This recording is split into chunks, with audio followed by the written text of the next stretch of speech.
Hello everyone. This is your friend from Naruto Audio Fanfics, and we are back once again with a brand new fanfic.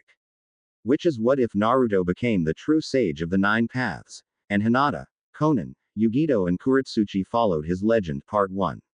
If you enjoy this story, don't forget to hit the like button, thumbs up, and subscribe to the channel for more amazing Naruto fanfics like this. So without wasting any more time, let's start today's fanfic. Leave me alone. A short blonde-haired boy with a wildly thrashing tail shouted as he ran away from a mob of civilians carrying weapons screaming for him to give up. He has spiky black hair with blonde streaks in it, and dark blue eyes with a slit in the middle that carry a certain warmth along with the coldness of a shinobi veteran. He wears a black muscle shirt, black Anbu pants, and sandals and black fingerless gloves. This is Naruto Uzumaki, 3rd Jinchuriki of the Kyuubi, and is another night the villages hunt for him. He had been treated badly since he was little and got beating constantly, and went to the Hokage and the elders and practically begged for them to tell him the reason he was hated, and to his shock he found out he was the container of the most powerful tailed beast in the world, and he was the son of the Yondaime Hokage and Kushina Uzumaki, along with being the grandson of the Shadaime and Nadaime Hokages. He asked them to train him so he could live up to his family heritage, who were all too eager to help him reach his potential unstunted. So the Sandaime trained him in the basics like the 3 basic jutsu, only he couldn't get the clone right thanks to his cage level reserves, so he asked the old man about a technique called the Shou-DW clones.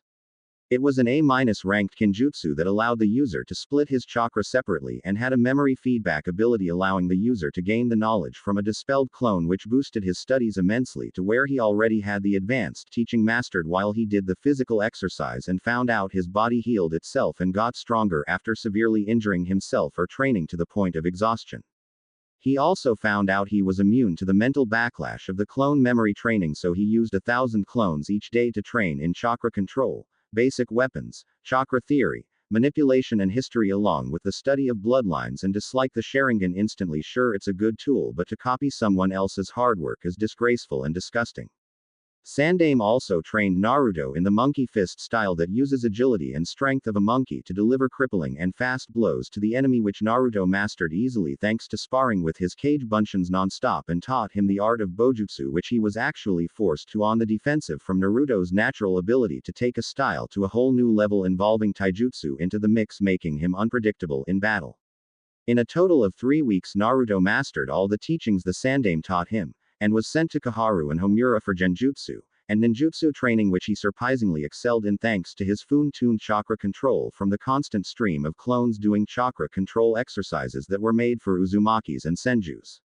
He also found out he had 3 other Kekkei Genkais. One affected his body like his healing, except his bones felt stronger and he could form weapons from them by sprouting them from his body, and found out he was a wielder of the dead bone pulse Kekkei Genkai of the Kagaya clan, who were wiped out, leaving very few survivors. Luckily Danzo used his root soldiers to acquire the scrolls to all the dances and styles of the deceased clan, which he quickly mastered thanks to his large amount of stamina, endurance, and mass shadow clone training, making him cage level in their own style from constant sparring against the Sandaime. His third one affected his eyes, giving him the abilities of the infamous Rinnegan of the Rakudo Sennin, except his had 9 rings instead of 6 thanks to be the container of Kyuubi, who has been quiet recently after obtaining his Dujutsu. He felt his chakra grow stronger in density and control, along with his mind being sharper and faster reaction time. He also found out the wielder had access to every single element known to man, including sub-elements, which he immediately learned his main affinities were fire, water, earth, and lightning, which was for some reason red. He mastered elemental manipulation after 6 days using thousands of clones, shocking them with his inhuman learning rate. He learned jutsu for the main elements from ninjutsu specialist Anbu on orders from the Sandaime and root from Danzo, who were eager to train him due to the Yondaime's wishes. He trained relentlessly in every ninja art, including demolition and Jikuken ninjutsu. He vowed to surpass his father in kenjutsu in kusarigama, gumbai, shakudo, katana, bow, kama, nunchaku, tanto, wakizashi, ninjutsu, all shuriken sanban kanai.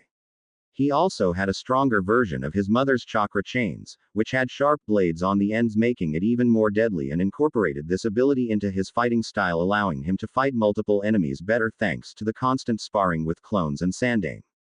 He also found he was a Saiyan and had unlocked his first form after he felt anger and exploded with a power that made the Biju seem like kittens, and trained with his unlocked form day and night to extend the time he can stay in it.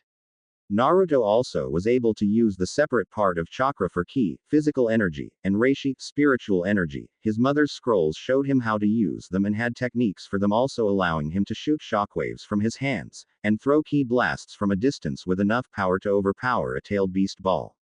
One day Naruto visited the Hyuga clan with the elders so he could see how political meetings go, but got bored quickly and watched two branch and main branch members spar until they noticed his presence and asked him why was he watching. He told them about his dujutsu, which had the same abilities as their, but promised not to tell anyone except Hiashi before going to the clan head about his request to learn their style, which Hiashi became interested in after hearing about his training and decided to teach Naruto the Hyuga style taijutsu, which he mastered the basics quickly in 1 hour, shocking the normally stoic clan head.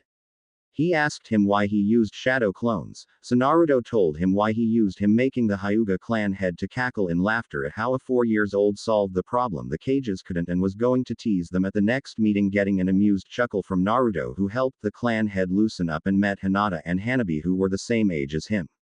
Hanabi and Hinata were born the same day as Naruto. Whatever. He found out that Hinata and Hanabi were both opposite, where Hinata was shy and meek. Hanabi was blunt and fiery and always clung to him when he came to visit, forcing Hinata to stop being shy and meek. A female branch member named Neji always felt contempt around Hinata, but felt safe around Naruto, who asked her why she hated Hinata for something that she never wanted, and told her the caged bird seal was something a rookie seal specialist could break. That day he got kisses from those 3 Hyuga girls, who glared at each other with lightning sparking between their eyes, only to get a stern talking to about getting to know him better before pursuing him, getting nods, knowing he would be in the CRA even though he only calls it a big family. His year starting with Danzo was on tactics, strategy, and emotional training, which the War Hawk only told him was to be only emotionless in battle and around those who haven't earned your trust, and to be kind and caring to those you cherish, which Naruto made into his code.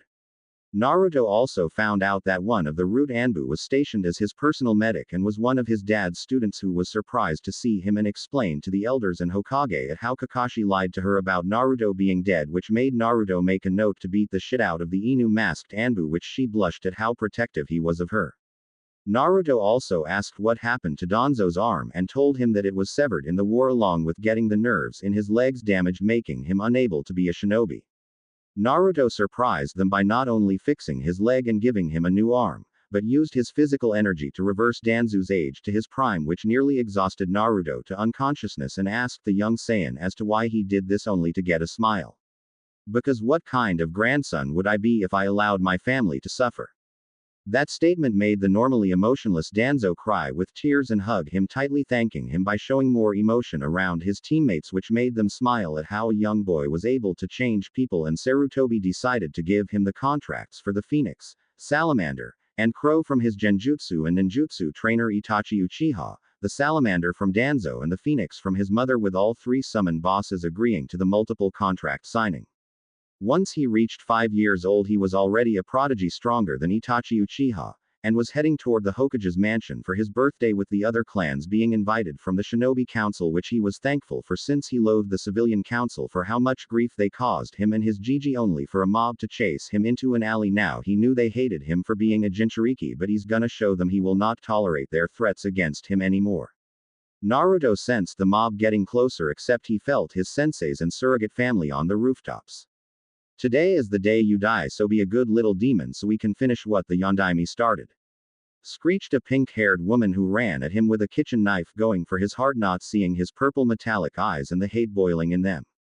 I have had enough. His voice whispered into the wind, making the Hokage and the others who heard him widen their eyes as his hair flashed into a golden blonde with black streaks, except it felt stronger. Ah! He screamed as his muscles and veins bulged as his eyes turned a dark poisonous emerald with a black sclera, Ulquiorra's eye color. He felt his hate and sorrow flowing out of him, causing everything to shake, startling everyone at the bright light piercing the skies and a scream.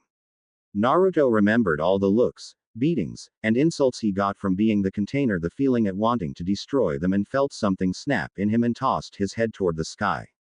Gra! He roared as his aura exploded off him and the aura covering him from view, causing everyone to cover their eyes from going blind, and waited for the light to go down, and what they saw would forever haunt Naruto's tormentors. Naruto's hair turned frigid, standing up with a dark fringe covering one of his eyes, which had a cold, emotionless look in his eye that made a crow-masked Anbu shiver, while a Inu-masked Anbu planning on reporting this to the council, only to feel someone pull him off the ground, and gasped, seeing it was Naruto.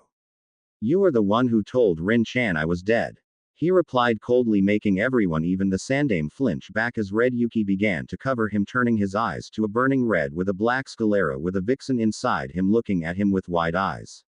"He unconsciously channeled my chakra, he's just like Yukushi-chan," she muttered before reading his memories, and felt rage and sadness at how she ruined his life before promising to make it up to him tonight. Naruto slammed him face-first into the ground, making them wince, even Kyuubi, at how brutal he was knocked out, before turning his eyes toward the mob, who suddenly forgot what he did to the Anbu and charged him, only for a blood-red Nodashi to appear in his hand, and spoke in a cold voice echoing in the wind. "Scream. Bahihime," he said with no emotion, before a blast of reishi ripped through the mob, spraying blood everywhere, before he reverted to his normal form and suddenly vomited with tears in his eyes and passed out on his back. Danzo appeared next to him in a Chunin outfit, picking up Naruto with a sad look in his eye before vanishing in a swirl of wind to the hospital, his teammates following him with a group of Anbu to watch over him. Mindscape. Naruto opens his eyes that had a haunted look inside them and looked around to see his mindscape, only to chuckle hollowly. "I'm starting to question if I have any sanity anymore." He cackled with a dead look in his eye before feeling himself pulled into a hug, making him stiffen. "Benihime-chan." He questioned, getting a nod from the one holding him. He turns to see one of the most beautiful women he has ever seen. Creamy smooth skin, two blood-red fox ears, red smooth hair cascading down to her bubble-shaped butt, scarlet red eyes with a black sclera, double E-cup mounds, and 9 flowing red tails behind her with a black kimono hiding her figure. "This is Benihime Kitsune." "Yes, Naruto-kun, I'm the big bad demon that was controlled by a man posing as Madara and had the eternal Mangekyo," she said sadly, only for her to feel a kiss on her lips, getting a moan from the tongue licking her lips.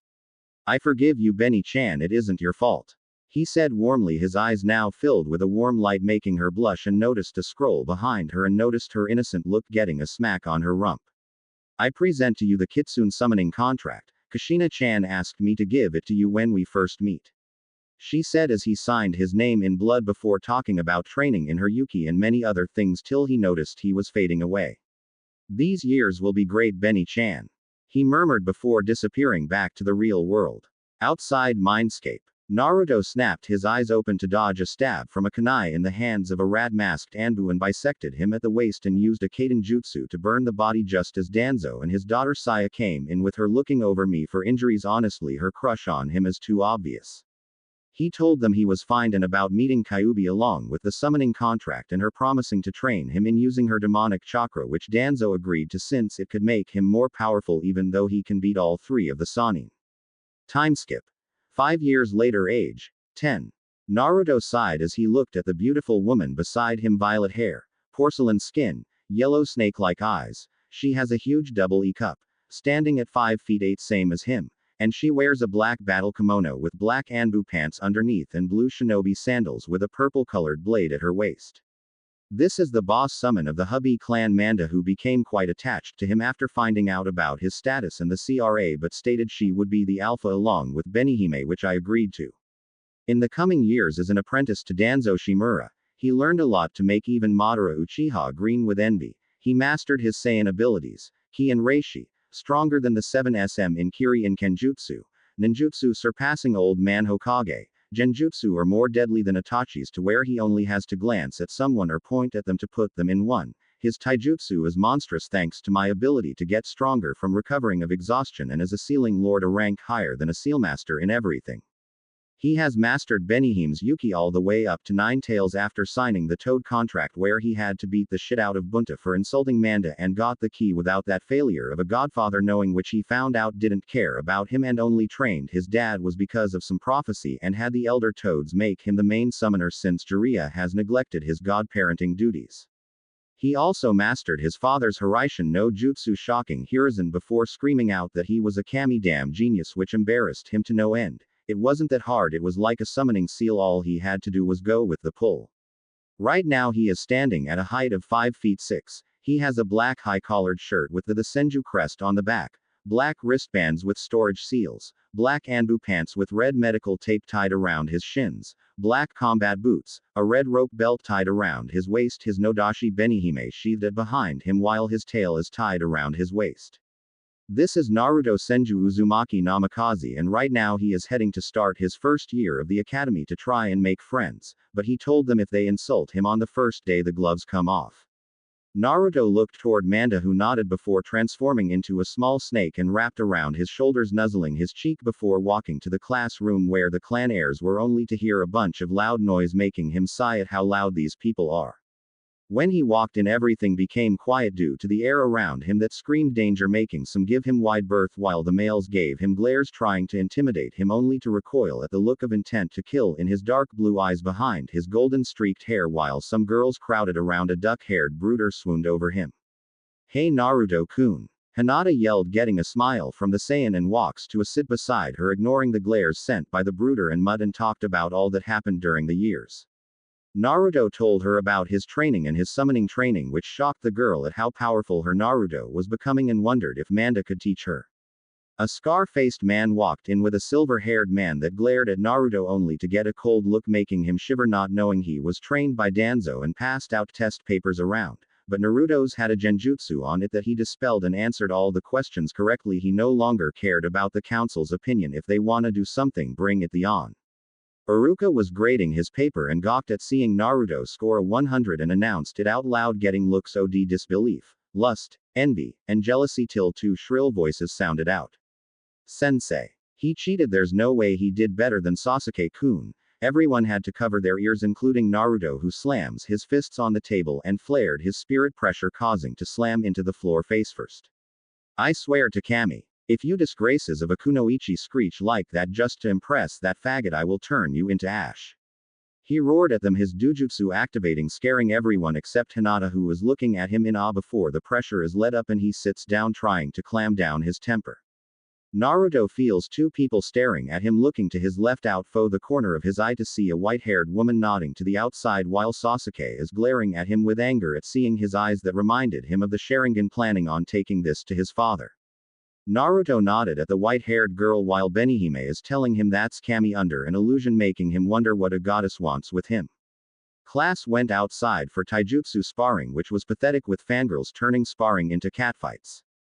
The only ones who had potential were Hinata, Shino, Shiamaru, and Yakumo. The others are far too arrogant to train seriously. They all think being a shinobi is all about looking good and being famous. They wouldn't last 1 minute on a C rank mission at all. Danzo already promised to take him on as an apprentice along with Saya, who was starting to get clingy around him. Not that he doesn't mind, but he made her promise only when they become genin. Naruto sat down with Hinata, who finished her fight against the Haruno and practiced chakra manipulation, shaping them into whips, chains, spears, swords, arrows, and bullets, something that got everyone's attention. Naruto noticed their stares. "What?" he said coldly, making them frown at him, being cold. "I mean, come on, they just wanted Sasuke-kun to be the best, no questions asked, not some clanless orphan that does not deserve such an honor." Naruto stands up instantly with an annoyed look on his face. "Do you see this crest on my back?" he said, even colder, making them obey and gasp, seeing the symbol of the infamous clan rivals of the Uchiha. "That's right, I'm the Senju heir, so don't think I am a clanless orphan, so don't get so arrogant to think you are better than me."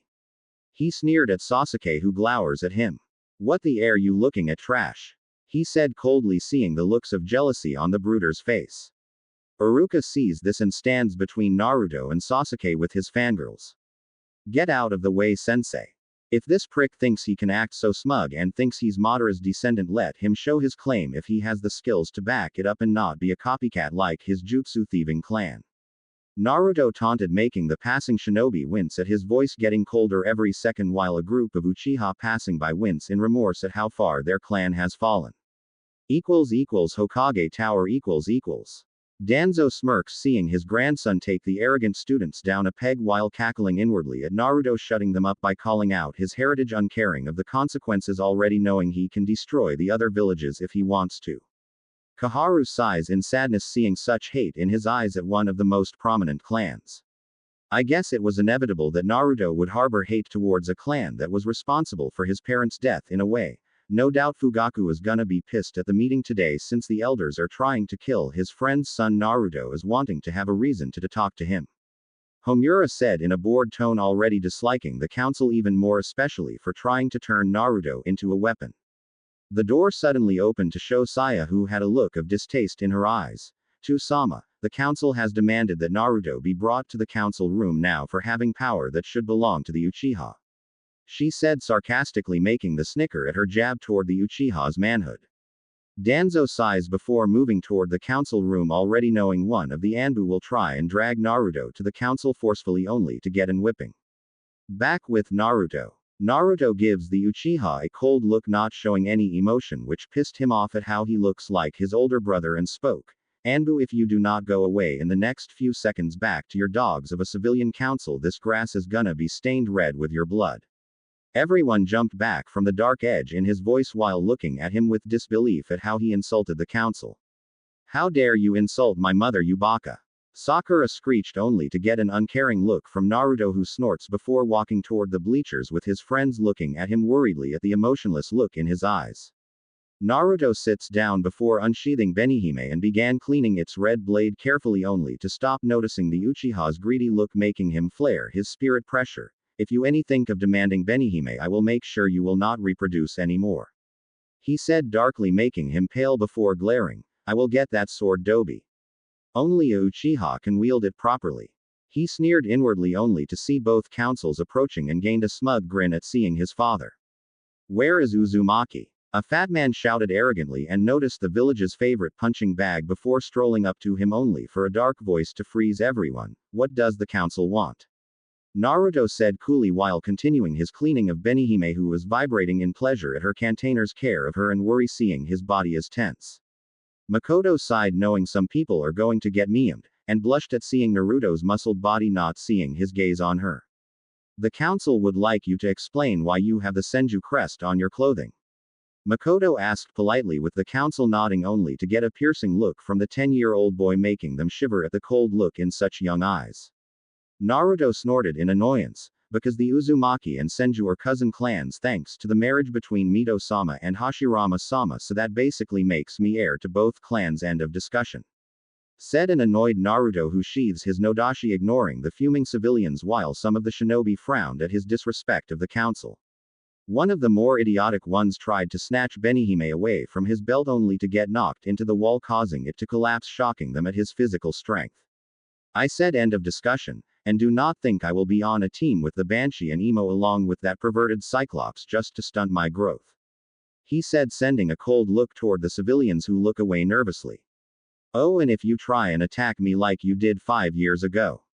He began in a dark voice, making them shiver uncontrollably. I am coming at you with razor blades and juice. Rotten juice. He glared, making them piss themselves, only for a red blur to land in front of Naruto with a kabuki outfit. Gaki. That's not a way to treat them. Said Jiraiya, only to get a sneer. What do you want, Toad Sanin? Naruto said in monotone. How did you get the key from Garotora? He questioned, getting a mocking smirk. I had Ibuse and Kurohime talk to the Toad elders about it, allowing Benihime to get her other half back. He said, pointing to his stomach, getting a hard look from Jiraiya, who wanted Naruto to really on its chakra so he could be taken down easily. Regardless, you will be getting your abilities sealed away. You are not ready to handle that kind of power. Said a Jonin Kakashi, only to get an ominous chuckle from Manda, who was on Naruto's shoulder, that Jiraiya noticed and tried to slice it, only for Naruto to kick his knees off from under him and punch him in the face, sending him barreling into a bunch of Anbu guards for the civilians. So you are the Lech Oro Tem kept ranting about. The snake said in a bored tone, making Jiraiya growl at seeing the boss summon for the Hubby clan. Sanin, why are you harassing my future apprentice and godson? Danzo said impassively, approaching the academy grounds, getting a glare from the civilians at the demon being an apprentice to him, planning on getting the demon on a team where he can be watched. He won't be bothering me anymore, Danzo-sensei, since he can't teach me anything I don't already know. He said, smirking at the Sanin's look of anger at him unlocking his heritage. Uncle Fugaku. Fugaku looked toward Naruto with a raised eyebrow while Sasuke is seething his father isn't demanding that blade from this commoner. Tell Itachi-chan I said thank you.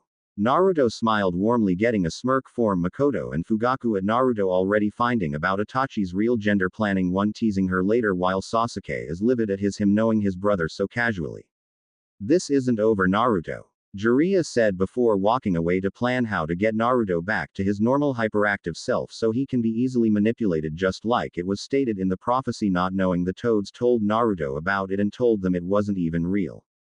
Naruto remembered the white-haired looking girl from before and saw her next to an alley, so he walked to her. As soon as he got close, a purple barrier sprouted around them.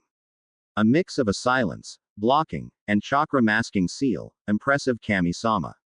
He said with approval, getting a blush from the disguised goddess who dispelled the illusion, showing her bombshell of a body and pale skin.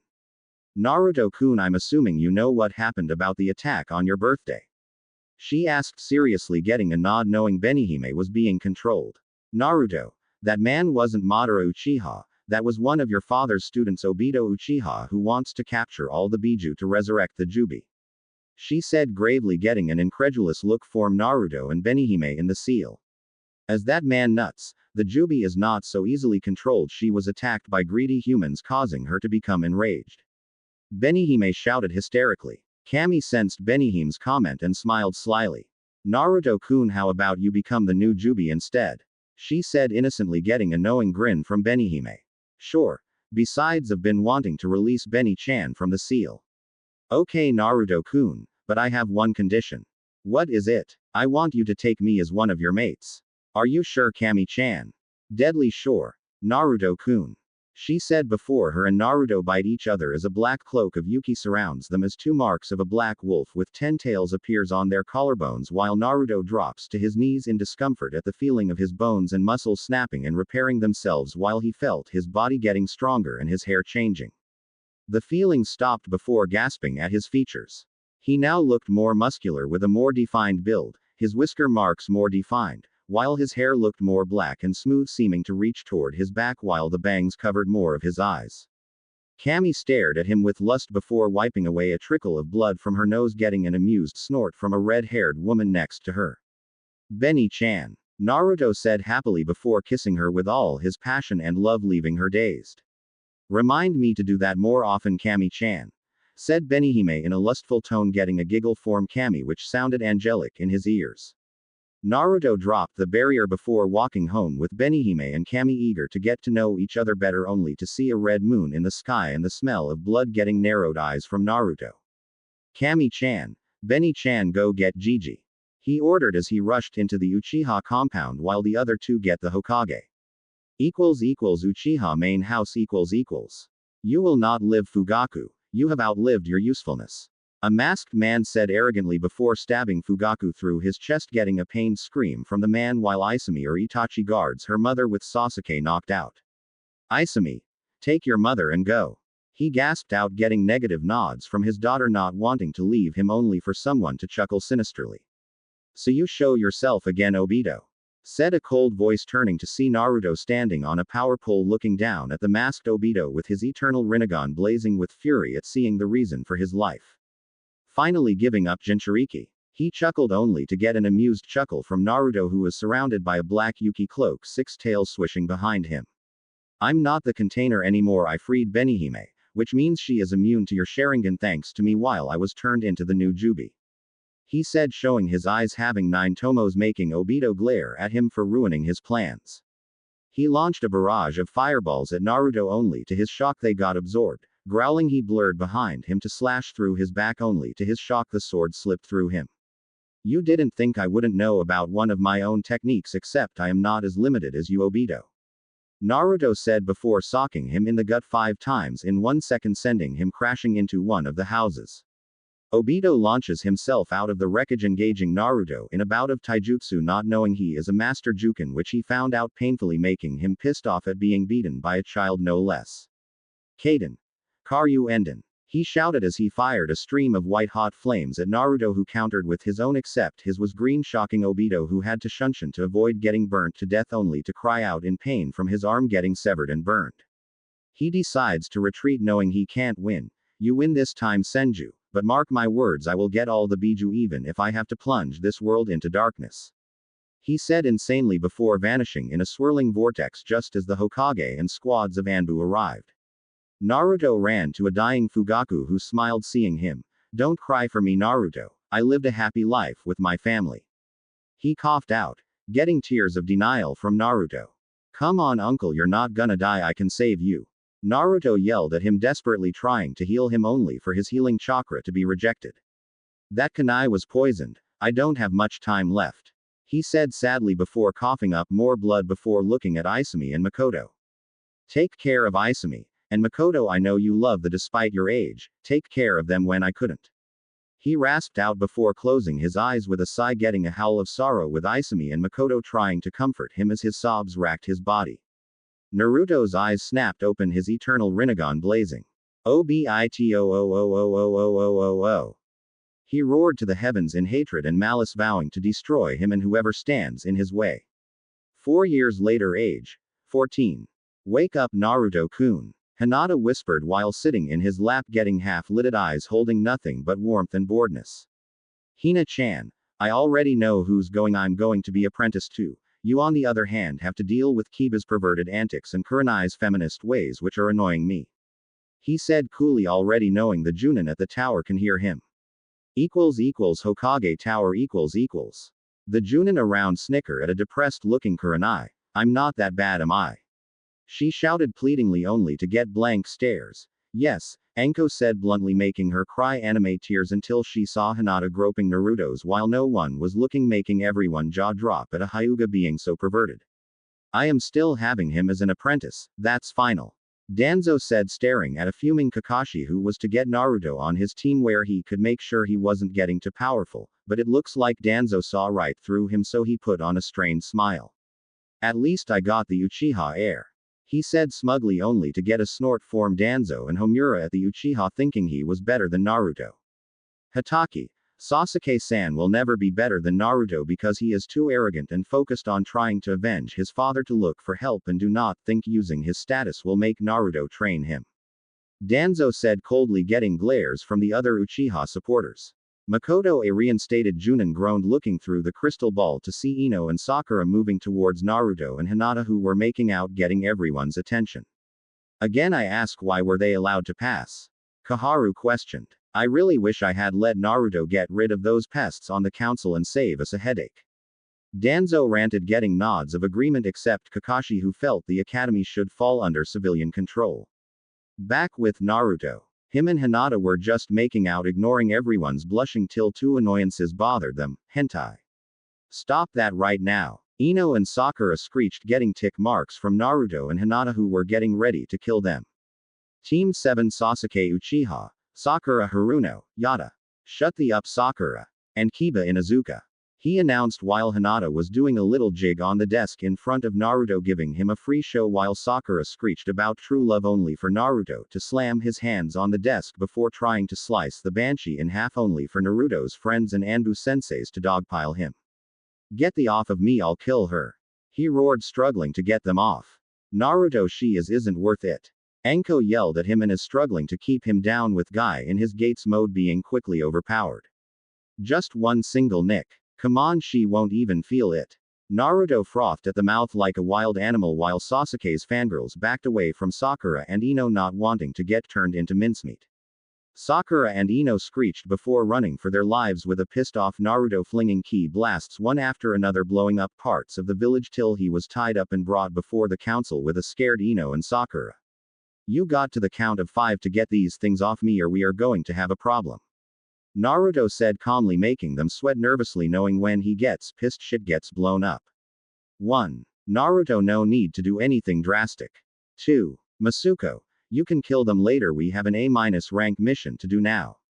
Danzo shouted, calming him down before the ropes get shredded with a green swirling wind encasing his body.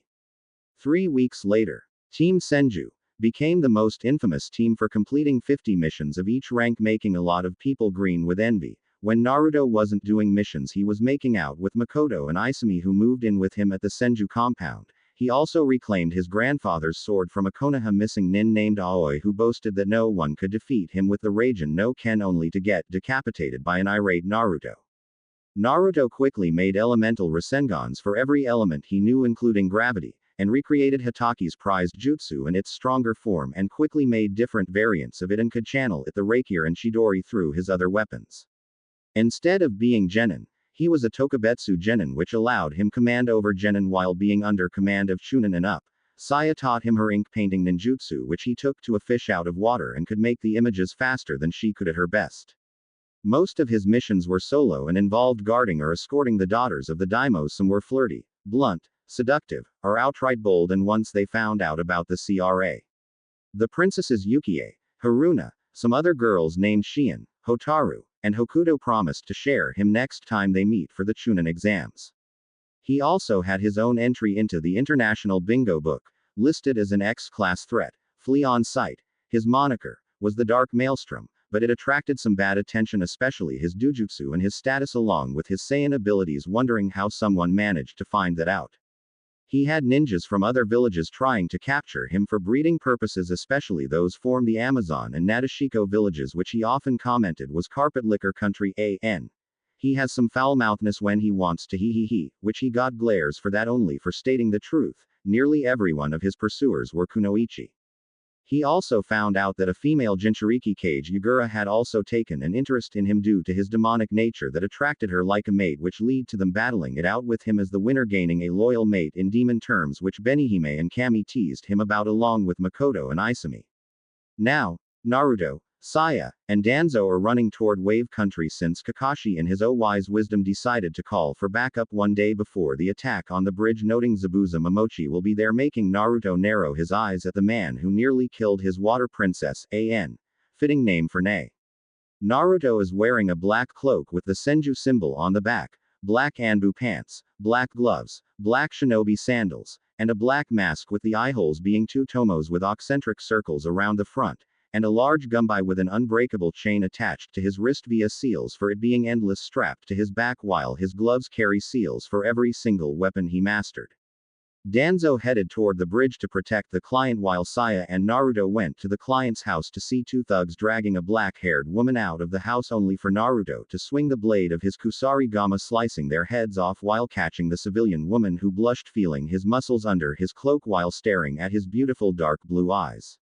"What is your name, miss?" "Tsunami. That child over there is my OSN Inari. Thank you for saving us. I didn't want to show my bloodline around that Cyclops and his team."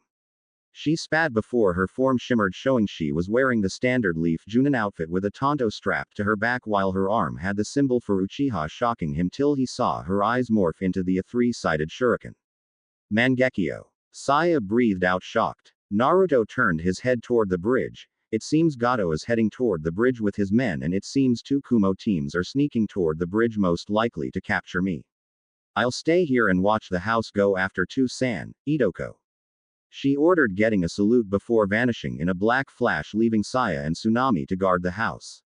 Wave Bridge. Danzo turns his head to see his apprentice appear next to him in a black flash, his Kusarigama ready. "You alright, Danzo-sensei?" Naruto said, looking at a bruised Zabuza fighting a tired Team 7 while a masked hunter nin is turning Sasuke and Kiba into a pincushion. "Yes, I'm fine. Thought I'm sensing 100 signatures heading toward our location." He was cut off by someone clapping, showing a smug-looking Gato with his mercenaries smirking arrogantly. "I see you never were going to pay me, where you midget?" Zabuza said, innocently, getting snickers from everyone as Gato screeched at him before ordering his men to attack, getting battle cries as his mercenaries charged Zabuza, who grins only for a black-masked genin to jump in front of him. "I got this," Naruto shouted before channeling Raiden Chakra through his Kusarigama, giving it a black sparking edge before he started slicing and dismembering all the mercenaries coming at him in a beautiful dance of death, bobbing and weaving from one target to the next, showing him why he's called the Dark Maelstrom. Zabuza stared in awe. "I haven't seen anyone this skilled with the Kusarigama since Hanzo," he shouted, getting a smirk from Danzo.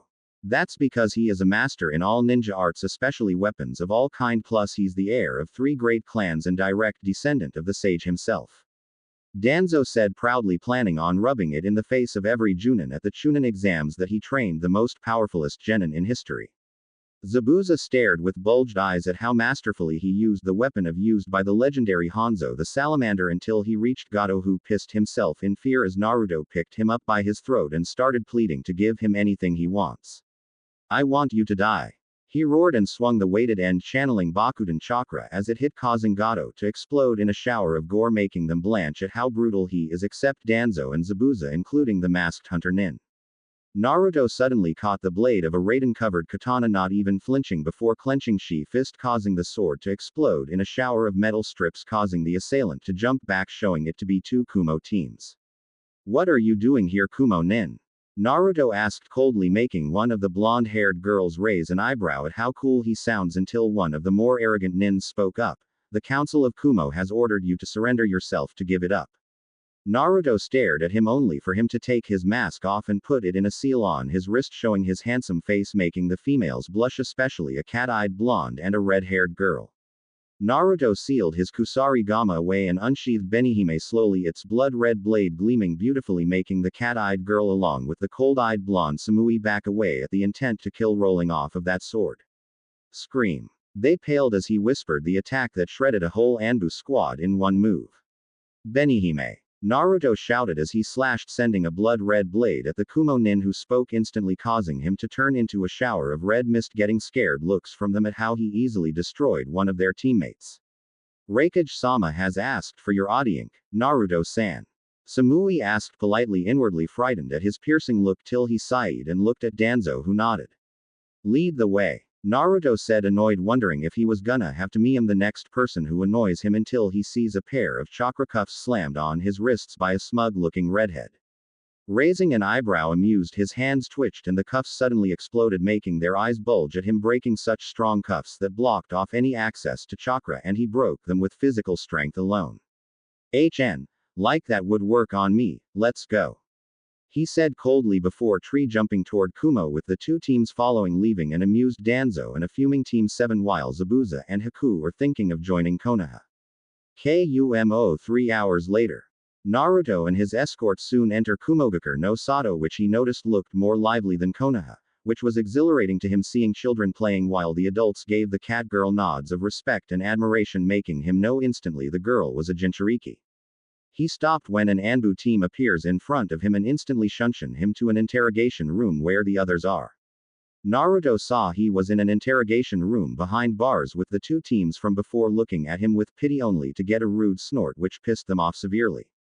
What the is your problem, buddy? The girl named Yugito hissed, wondering why he isn't scared like all genin should be, only for a large pressure to slam down on them. Looking up, they see Naruto's eyes glowing with an annoyed look on his face. You will know your place in the pecking order, Nibi. He glared down at her, making her feel small, while Nibi inside the seal is trying to not to take over Yugito's body and rape him. Naruto let up the pressure as soon as the Raikage along with his bodyguard and assistant enter the room with his brother. Naruto saw one of the Anbu smirk at him and spat in his face, only for him to reach and grab him by his vest and slam him face first into the bars, breaking his neck, shocking everyone at how cold he looked. Naruto looked at the others. Anyone else want to join him? He asked calmly, getting negative nods, getting a snort from Naruto, who sat down on the bench not looking bothered. May I ask why your idiotic Bolt squad put me in here, since I entered with those two politely? Naruto said coldly, pointing at Yugito and Samui, who looked embarrassed. You women are lucky I didn't erase you along with Nibi from existence. He glared at her, making Nibi shiver inside the seal, mentally talking to Gyuki through their link. Your father made a marriage contract between you and Mabui when we first met as cages. E said respectfully, recognition flashing in his eyes while looking at the silver-haired beauty, her dark mocha-colored skin and beautiful figure. Beautiful. He murmured, making Mabui blush at how casual her fiancé sounded before watching him walk up to the bars before poking them, causing it to fall down, making everything quiet. Now what were you going to say? Naruto asked Yugito sweetly. Too sweet, getting a nervous laugh from the Nibi container, only to get patted on the head, making her eye twitch at being patted on the head like a house animal. You are one. He quipped, making her fume at him, getting sniggers from Kurabi and her team, making her pout at that boy getting to her like this. Naruto suddenly smirked evilly. Yugito, did your tenant explain to that you and your team attacked the heir of the Jubi? He asked innocently, getting looks of fear from Kurabi and Yugito with their Biju screaming in terror as he smirked cruelfully. Don't worry, I won't hurt Yugyu-chan and Mata-chan. He teased, making the Biju go quiet before blushing, wondering how he knew about their true gender, only to roar in fury at the prank Kyuubi pulled on them. He chuckled. I'll leave you two to catch up, but you better not hurt her Gaki. He threatened, getting a cheeky grin from Naruto, getting barks of laughter from Mabui which sounded like ringing bells in his ears. Mabui soon walked with him around the streets of Kumo. So Naruto-kun, how is it being a genin? She asked. Tokubetsu genin actually. Really? You must have worked hard for it. Yes, I was already cage level at the ripe age of 5. Impressive, isn't it? He said honestly, getting a shocked look from Mabui at her fiancé already being a powerhouse, so she asked him questions about his childhood, only to be saddened at how idiotic people can be just to ignore their cage's wish and disgust to abuse a child. Naruto noticed a bar and walked in with Mabui to get a drink. They soon had a bottle of sake they shared and ended up getting along fine. The date was going well until he saw some Chunin move toward them, only for everyone to tense at their symbol, signifying them as the Kinkaku and Ginkaku forces. Mabui frowned at their date being ruined, so she got the idea to make out with her fiancé since they are getting along fine, with him smirking at their fuming looks. May I ask what the infamous Ginkaku and Kinkaku forces want with me and my fiancé? He asked, sarcasm in his tone making them glare at him. We want you to get out of Kumo. You aren't welcomed here, Konan. One of them sneered, only to get a cold look from Naruto, who stood up standing face to face with them. Says the one who was nearly responsible, along with your bastard Sandame, who had the gall to try and kidnap my mother to turn her into a breeding stock when she was little. Naruto shot coldly, his eyes flashing to a poisonous emerald killing intent radiating in the air while they had smug looks on their faces. So what? It's not like she was wanted. One said, uncaring, only to get a fist smashed into his face, sending him face-first into the wall, breaking his neck. They stared at the dead body before seeing Naruto look at them with hatred. I don't give a damn what he says, I am going to wipe you monsters out right here and now. He snarled, about to avenge his mother, only for Yugito and her team along with a squad of Anbu to stand between Naruto and them. Naruto-san, we cannot allow you to kill them. Samui said politely. Naruto gives her a look filled with malice and rage. Either you get out of my way or you will join this trash as a bloodstain on the wall. He said coldly, making them flinch while the Kinkaku forces bristle at him, calling them trash. You have 10 seconds, Nibi, and do not think your mentor can help you, even with Hachibi helping him. He said even colder, as his eternal Rinnegan flashed blazing with malice. Mabui tugged on his arm, getting his attention. Yes, Mabui-chan. Let's leave Naruto-kun, since my so-called friends only follow orders. She spat coldly at them, making them flinch and lower their heads in shame as they walk away, except for one idiot to mark the end of their group. Keep your pet on a leash, bitch. Naruto suddenly stopped before chuckling sinisterly while Mabui gives him a cold smile, making Yugito and Samui shiver all of a sudden. So you want to act all macho and shit? Naruto said coldly before vanishing in a feat of speed, shocking them at how fast he looked, and cringed at the sound of fists pounding someone, only to see Naruto beating them down one after the next until one was left who decided to take Samui hostage, getting a distressed scream from the normally stoic woman. The man laughs at him arrogantly, not seeing he was just a clone, till Naruto's gumbai smacked him into the realm of unconsciousness. Samui bowed. Thank you for saving me, Naruto-sama. She said humbly, getting a look of understanding, wondering if he misjudged her, before shrugging as he walked to a hotel for him and Mabui. He went to bed with a panty-clad Mabui sleeping quietly on his chest, her silver hair pooling around her back with a cute snore, making him chuckle and vow to protect his mates with his life and to destroy Obito Uchiha. They shall soon feel the wrath of the Jubi no Ukami. Knock knock. Mabui grumbles in her sleep before moving her hips back and forth unconsciously, making Naruto groan in pleasure from what Mabui is doing. Jinheim. Not right now. He muttered, only for Mabui to continue doing it with a blush on her face. Knock knock. Naruto's eyes snap open, glancing at the door with annoyance before placing Mabui beside him and walking to the door and opened it to show Yugito and a blushing Karui, who suddenly stopped below the belt. Are you going to continue to stare at me? Naruto said bluntly, getting sheepish chuckles before they had sad looks in their eyes. We're sorry about the way we acted last week. We were following orders from the council, Naruto. Karui said remorsefully, getting a searching look from Naruto, who had some mocha arms wrapped around his waist. You're forgiven. Mabui said cheerfully, rubbing her against his back, arousing him slightly, and bopped Mabui on the forehead, who whined childishly. Not in front of guests Mabui-chan. He chided, making her pout cutely at him, only getting a blank stare. Mabui-chan, that won't work on me, I'm immune to it. He deadpanned at her, getting shocked looks from Karui and Yugito, especially Nibi, who thought the puppy dog eyes were unbeatable. This hunk actually resisted that dreaded jutsu. Nibi said, looking at Naruto with respect and lust, wondering if he is in need of another mate, plus she is getting tired of being in a cage. I will only let you out, Mata-chan, if you behave yourself. Cause any trouble, I will let Benny-chan decide on your punishment. He warned, with Nibi nodding rapidly, not wanting to be punished by her older sister who was an nymphomaniac. She shuddered if Benihime wanted to relieve some stress using her and felt herself being pulled from the seal.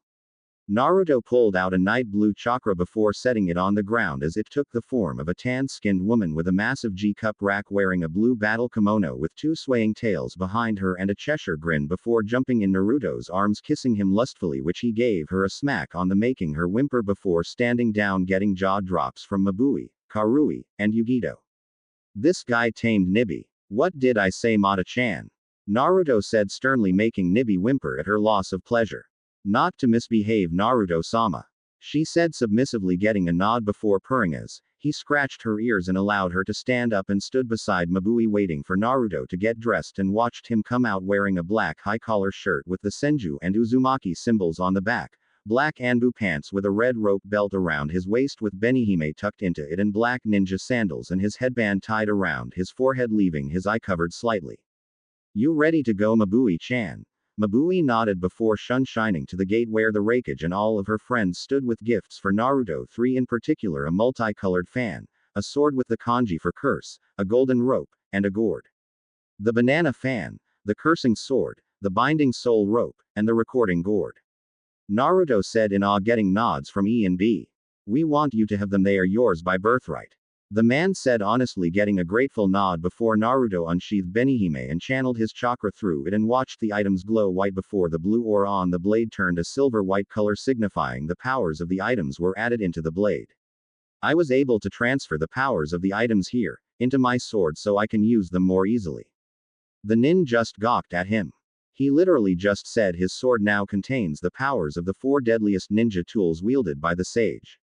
Who is she? Samui pointed at Nibi, who grinned a Cheshire grin, making Hachibi in her cage blink 3 times before screaming and ranting in fury, making B's head hurt before looking at Nibi in surprise.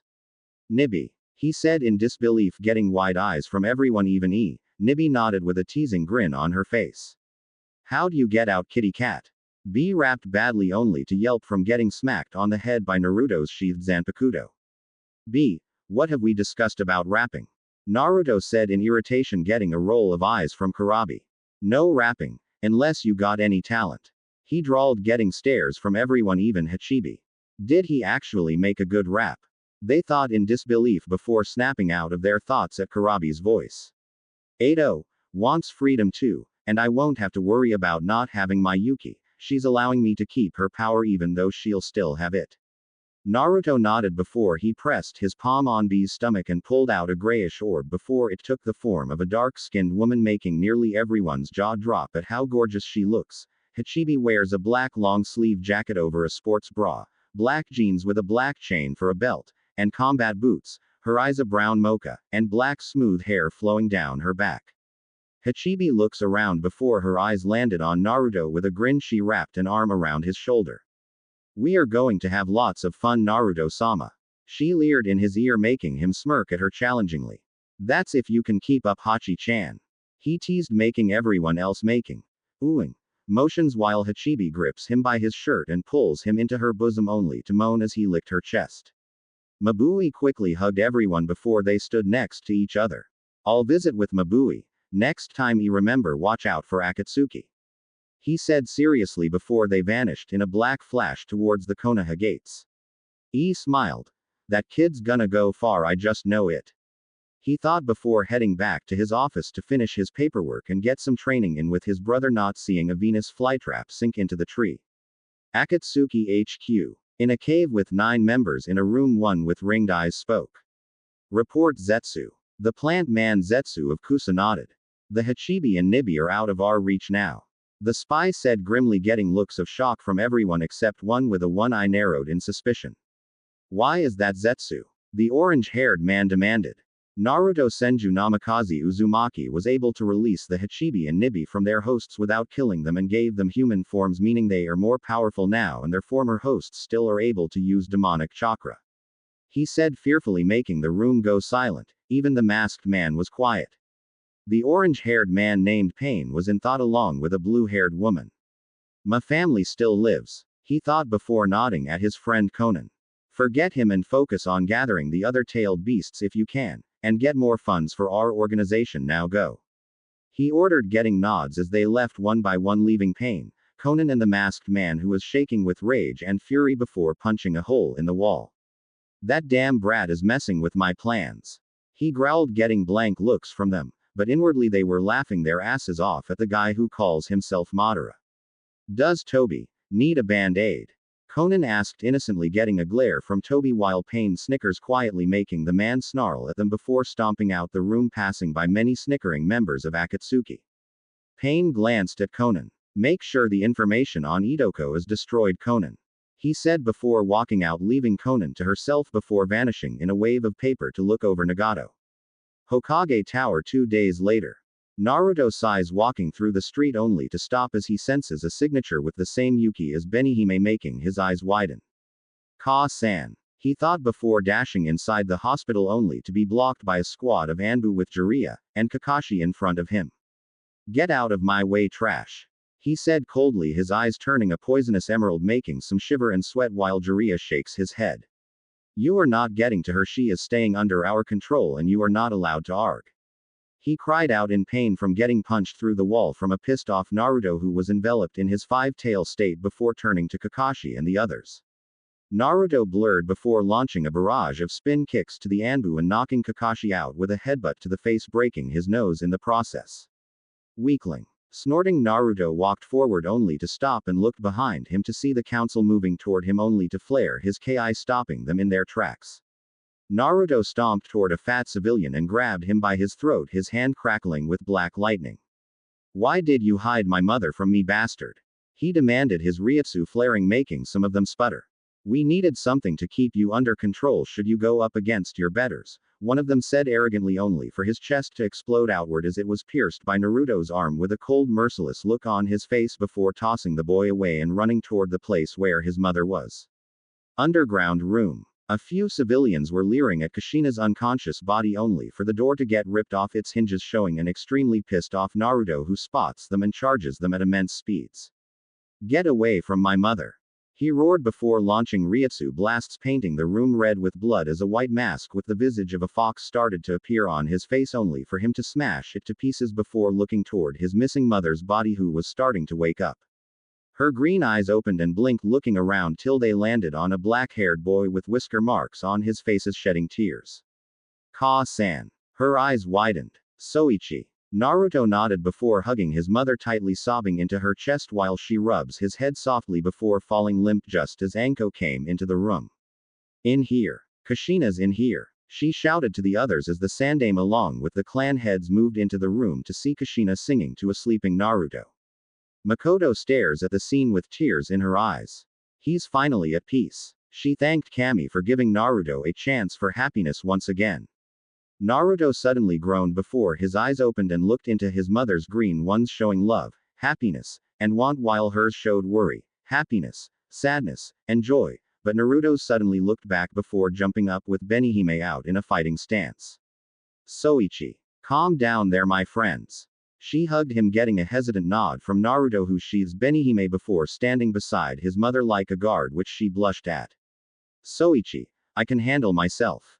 She whined, only to get a stern look from her son. No, you are not, Ka-san.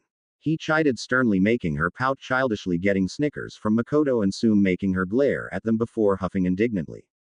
Jiraiya and Kakashi staggered into the room only to cry out in surprise as a rage-driven Naruto grabs them by their throats and slammed them into the wall hard and squeezed hard. You bastards just can't get enough from nearly ruining my life. Now you want to take my mother away from I'll kill before I let you take her away from me. He snarled ferally before his hands lit up with red lightning and tried to thrust for Kakashi's heart, only for Makoto, Sume, and Hiashi to restrain him, making him growl in anger as he struggled in their strong grips. Let me go. He shouted at them and threw them off before lunging at Kakashi's chest, who managed to dodge only to get knocked away from the explosion from the impact of the lightning blade's chakra. Before Naruto could lunge at him, his arms were restrained by Enem. Let me go, Enma. He roared, struggling out of the Monkey King's grip, who shook his head sadly. Naruto, you have to calm down, you're not in the right state of mind. He said sternly, making Naruto's eyes flash a teal green before he instantly went into his Super Saiyan 1 form and began to slowly overpower Enma, who had a shocked look on his face before getting knocked into the wall. Naruto charged up another red lightning blade and was about to pierce Kakashi, only for some golden chains to grip his arms softly, looking back to see his mother shaking her head, making him try to stop himself from obeying. Soichi-kun, he isn't worth it, she said softly, making him shake his head with tears leaking out. Ka-san, why? These bastards ruined my life, why am I not allowed to avenge you? He cried out in sorrow and anger, struggling against her chakra chain's calming presence as it was draining him of his energy, making him kneel. Soichi-kun, you are better than that, don't stoop to their level please. Kushina pleaded, looking into his teal eyes, making his head bow in submission. Yes, Ka-san. He surrendered to activating his Reikiri before punching Jiraiya out, knocking his jaw loose, and kicked Kakashi in the face before spitting on him, and walked back beside his mother and kneeled beside her like a loyal guard as she petted his head. I'm not angry at you, Soichi-kun, just relax, okay? She said soothingly, getting a quiet nod from her son, who kept his eyes to floor. Yes, Ka-sama, he said stoically, making her raise an eyebrow and felt a bit touched at her title from him, but had to stamp out any perverted thoughts of her son before looking toward the clan heads. Soichi-kun. Yes, Ka-sama, Naruto asked, looking at her out of the corner of his eyes. Take me to our estate, I need to rest, she said tiredly, getting a nod as her son picked her up bridal style, getting cooing sounds from Anko and Yugao, making Kushina blush as her son carried her through the halls and outside, only to meet 4 annoyances in the form of Ino, Sakura, Kiba, and Sasuke. Who are you carrying back? She was cut off from Naruto, kicking her in the forehead, launching her into a wall with a cold look in his eye before turning to the other 3 with Benihime in his hand. Step aside or Benihime will taste your blood, he said darkly, making Ino step aside except for Kiba and Sasuke, leering at his mother, only for him to slap them across the face with the flat side of his nodashi, leaving a red line on their faces. Move now, Naruto growled before aiming to take their heads off, only for Kushina to shake her head, making him growl under his breath before walking to their home, not before turning to Kiba with a cold look in his eye, making Kushina secretly aroused. When it comes time for the Chunin exams, your lives will be in my hands, he growled before resuming his walk, leaving a scared Ino, Kiba, and Sasuke. Namikaze Estate. Miko-chan, for the last time, I will not apologize to those assholes on the council, and nothing is going to make me, he said in irritation, a vein pulsing on his temple.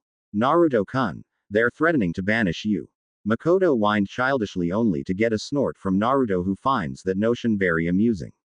They do that, I will literally allow Iwa to come here and go to town, and I won't help, he said coldly, making Kami and Benihime wince, knowing he has every reason to. You're whipped, Nibi quipped, only to yelp at getting hit in the back of the head with a ladle that instantly flew back in Naruto's hand, who had a twitching eyebrow. You were saying Mata-chan, Naruto said dangerously, making her and Hachibi laugh nervously at the glare he gave them. I don't know why Ka-sama wouldn't let me finish off the Cyclops and the damn Toad, he grumbled darkly, making Kami and Isumi sigh before running their fingers through his hair, making him sigh in content. She didn't want you to prove the villagers right about you, Isumi said softly, only to get a snort. Not like I ain't one now, he growled under his breath darkly as his thoughts were getting darker, only for Nibi to grow annoyed and toss a ball at him, smacking him in the head, making everyone go still. Quit your whining. She stopped her rant, only to see Naruto giving her a very evil look before taking out a spiked paddle, making everyone's eyes widen and started to whimper in fear at the words of behavior corrector. Naruto pointed a finger at Nibi and motioned her to come to him, only for her to whimper and bolt out of the room, only for a dark twisted grin to spread on his face, and purred seductively. I love it when they run, he purred, making them both horny and scared before he vanished in a boom, and soon a pained yet pleasured scream echoed. Please Naruto-sama, I'll be good, I promise, Nibi's voice pleaded, only for a sadistic, yet seductive purr to sound out, making them shiver as their panties wetted. I don't think so, my Neko-chan, I think I'm going to have to discipline you till you learn not to behave like that. He said darkly. Smack, smack, smack, smack. Ooh, Naruto-sama, that feels so good. Nibi screamed in a orgasmic voice as her master punished her with his paddle. Will you be good now? He said smoothly. Yes, Naru-sama, I'll be your good Neko. She squealed in a dazed voice before he and her walked in, getting wide-eyed looks as Nibi came in with a zombie-like look with her eyes clouded with lust before sitting down beside Manda, who gave her a jealous look. Naruto roamed over the other girls with a dark smile. Anyone else needs to be disciplined. They shook their heads rapidly to wanting to get the same punishment. Good. He quipped before walking to his room as they let out a breath they were holding before eyeing the stairs with a wary look. Remind me not to whine at him. Makoto said fearfully, getting nods of agreement. Manda-chan, could you come help me with my problem? Naruto called the Snake Queen, who suddenly grinned pervertedly before walking toward the stairs, swaying her hips. Yes, Naruto-sama. She hissed lustfully, getting glares of envy from Kami and Benihime. Even the stoic Isami glared at her back. Lucky bitch. They muttered, only to freeze as a confused Kushina walked into the room and blinked. Where's Soichi-kun? They didn't say anything, only to freeze as moaning and groaning sounds were heard upstairs, causing everyone to stare up at the ceiling at the lewd sounds. Oh yes, Naruto-sama. Manda cried out in pleasure, wet smacking sounds being heard, making Makoto's and Kami's jaw hit the floor at the house, shaking. You like that, don't you, my hubby Jute? Naruto growled huskily as banging noises were getting louder, causing very perverted thoughts to erupt within Kushina's mind as a scantily dressed Kushina, dubbed as Ero Kushina, brawled with a more formally dressed Kushina, dubbed as Motherly Kushina. I will not do that to Soichi-kun. Motherly Kushina shouted defiantly, only to get an evil grin from Ero Kushina as chakra chains erupted from her back and restrained Motherly Kushina, who struggled to break free, only to moan at the chain moving under her dress, rubbing against her womanhood, while Ero Kushina smirked triumphantly. It's my turn to take the reins, so sit back and enjoy the show, that's if you can stay awake, that is. Ero Kushina cackled as she took control of Kushina's mind. Naruto-sama. Harder. Faster. Manda squealed as the sounds got even more lewder and louder, being heard by everyone in the village, who were giving the Namikaze estate a look of disbelief. Even the other countries were looking toward the direction of the sounds. Get ready. Manda-hime, I'm going to release a very special jutsu. Naruto grunted as he channeled a large buildup of chakra, making Kami's eyes widen along with Benihime. Run. They screamed a warning, but were too late to escape. Konoha-bar. Who in the hell is making that noise? Hana yelled in disbelief with a massive blush on her face, looking in the direction of Naruto's home with other Junin and Genin teams blushing like red apples, wondering when the lewd noises are going to stop. That sounds like Naruto. Assume amused, getting spit takes from nearly everyone who had anime round eyes, while Hiyashi whistles in amazement. He sure is going at it. He muttered under his breath, while Hanabi, Hinata, and Neji had their eyes glazed over in lust with blood leaking from their noses. Girls. Hinata smirked, getting similar looks from Rin, Hanabi, and Neji, making the clan heads get a feel of dread. Yes, Hinata-sama. They chorused, making everyone turn toward them. Me want. Hinata howled ferally before dashing toward the Namikaze estate with her sister, cousin, and Rin following her, including Hana, leaving a bunch of wide-eye shinobi and clan heads behind as they watched them enter the house.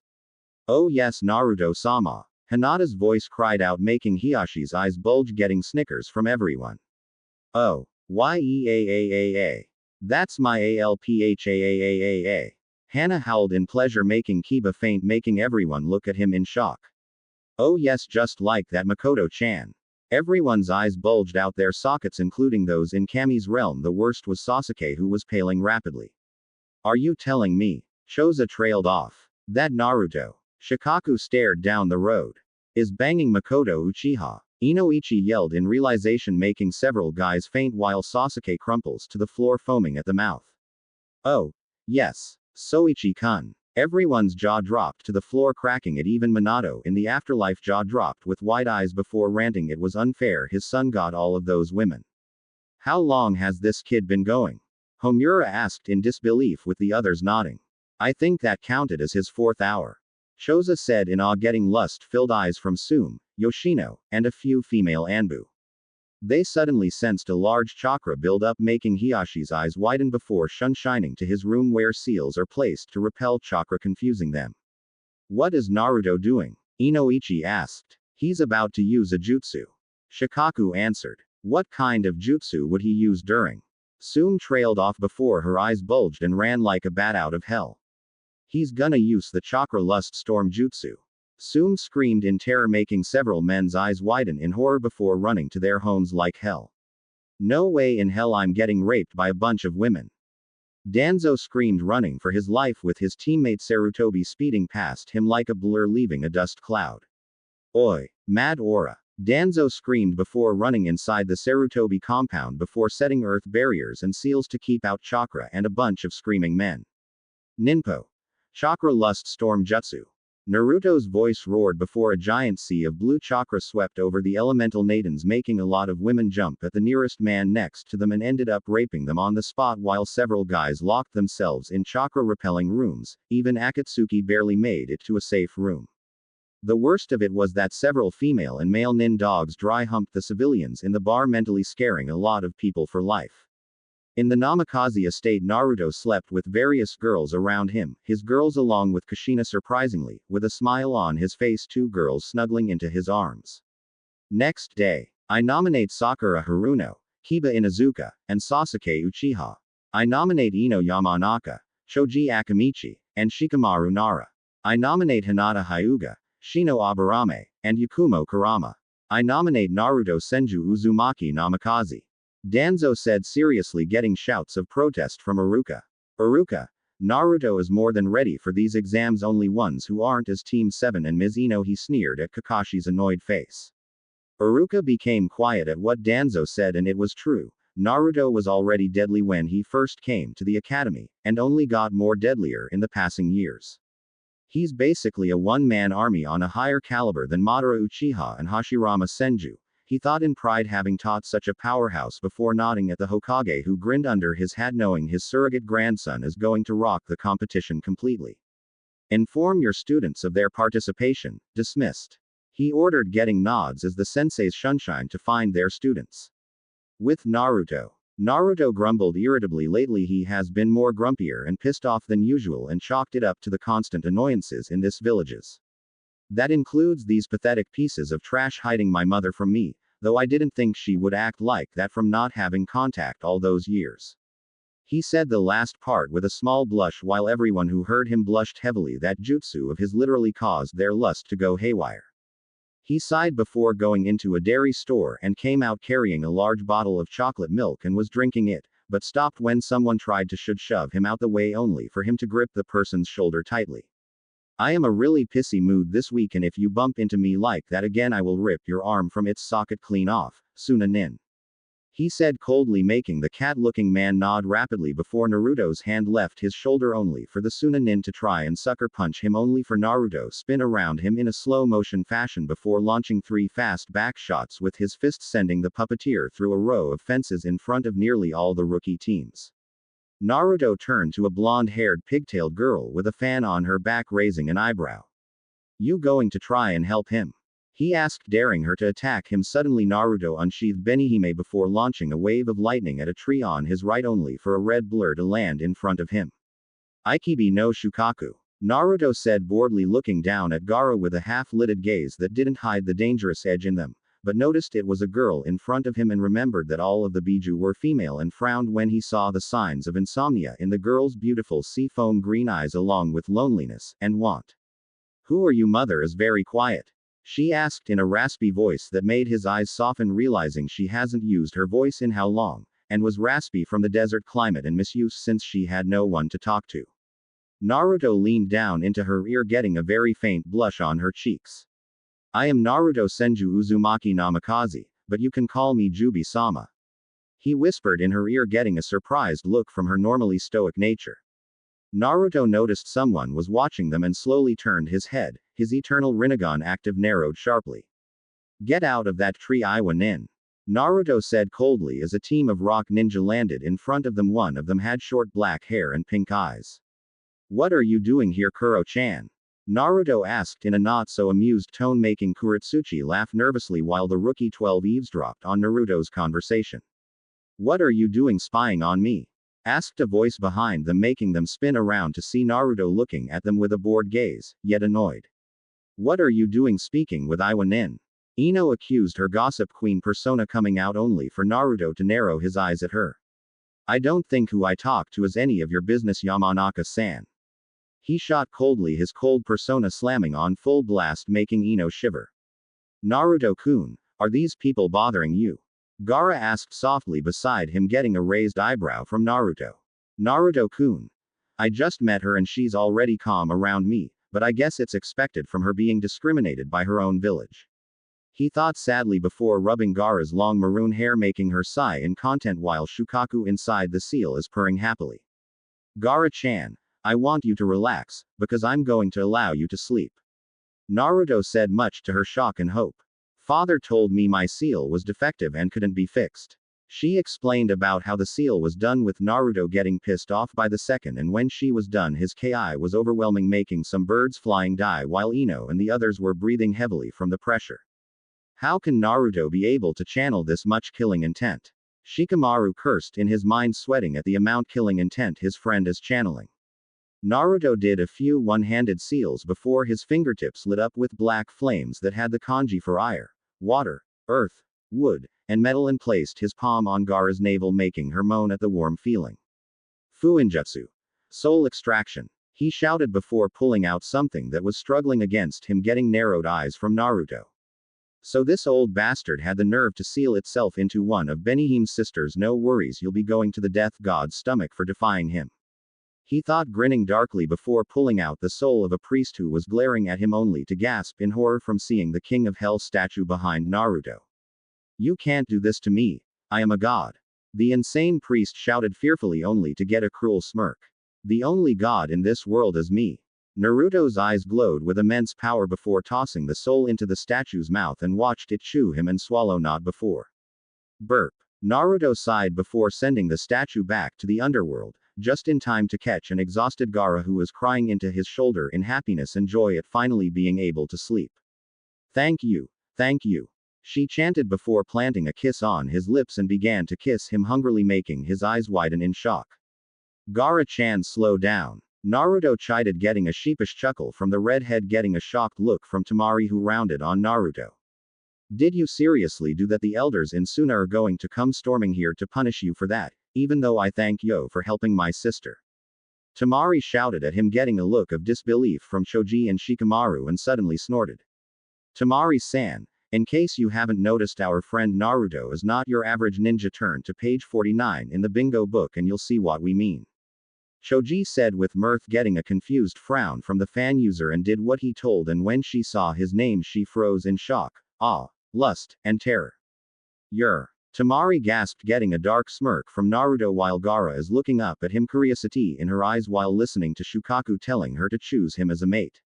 Yes, I'm Konoha's Dark Maelstrom, and I'm pretty sure I already have a flea on site order from all countries, correct? He said mischievously, getting a dumb nod from Temari before sensing someone trying to sneak up on him. Haruno and Uchiha, take one more step and you will meet your end at my blade. He threatened, looking to see two very jealous-looking Team 7 members while Kiba was avoiding looking him in the eye in shame, which Naruto filed away for later. How did you get into the bingo book, Dobi? I should have that rank. Sasuke demanded arrogantly, only to get an unladylike snort from Gaara snuggling into Naruto's arm. The only Dobi in my opinion is you, you spoiled brat. He glared down at Sasuke, who was glaring hot daggers at him before Sakura tried to throw a kunai at him, only for it to be sliced in half by his finger that had a black static aura. Do you want me to use your giant forehead for target practice, Haruno? He warned in a malicious tone, making her pee herself in fear before running away. Prepare to get your kicked in the exams, Uchiha. He taunted and was about to walk away, but smirked, making Gaara and Temari blush at how foxy it was. I'm in the CRA, meaning you'll have to share me, Gaara-chan, Temari-chan, and Uchiha, your mom's howler. He said in a sing-song voice, making their eyes bulge. That was him last night that made all of that noise, and heard Sasuke screech in fury. See ya later, Kuro-chan, Zoom Chom. He smirked at their blushes before vanishing in a swirling vortex toward the Hokage Tower where he sensed someone he hasn't seen before. Hokage Tower. Damn it, sensei. Minato's kid is getting too powerful and out of control. Jiraiya shouted at his sensei. He was cursing inwardly at Naruto, not understanding that it's for the good of the village and hadn't been able to seal his memories away. A blonde busty woman with a black-haired woman wearing a kimono, a pig in her arms, are glaring daggers at him with hatred and rage in their eyes. You listen here, Jiraiya. You and these damned arrogant bigots have no right to control his life. I came here to see my godson who I was lied to about being dead from the council, and if you think I'm gonna let anyone stunt his growth as a shinobi, you better bring a whole army. Tsunade growled at her teammate who frowned deeply at her. The prophecy stated that the chosen one had to live a life of anguish and depression before being molded into a savior, not a dark, cold teenager who would frighten a Biju. He ranted only for a cold voice to appear in the room. So you kept my Ka-san away from me, because you thought it would keep me on a leash for this shithole to control me. Naruto said coldly, making Tsunade and Shizune shiver at how cold he is, and noticed the war fan with the Senju crest instead of the Uchiha one and was colored black with red lines. You wouldn't understand, Gaki. Jiraiya jeered only to get a blank stare from Naruto, who raised an eyebrow. Getting raised eyebrows from Tsunade and Shizune, even taunted. This kid has excellent control over his emotions. Seems this is why Jiraiya doesn't like him this way. He's the example of a perfect shinobi. She thought in awe before frowning, seeing dark spots around his eyelids. He's severely stressed out. Why can't Jiraiya and this village give the kid a break? Why do your eyes have signs of getting no sleep and stress? Shizune asked, looking at his dark blue eyes carefully, getting an irritated, tired sigh. Blame your dumbass of a teammate in this village for thinking I'm a weapon, and I am very tempted to go into my Biju form and raze this place to the ground. He growled, looking Jiraiya coldly. Your father wouldn't want you like this. Jiraiya said, frowning only to get a scoff from Naruto. Like your opinion matters to me. I already told the toads want nothing to do with you, and yet you continuously continue to follow that stupid fortune cookie shit like those arrogant Hyuga elders. You are no better than your pathetic teammate Orochimaru, who I had to save Manda from since he wanted to experiment on her clan.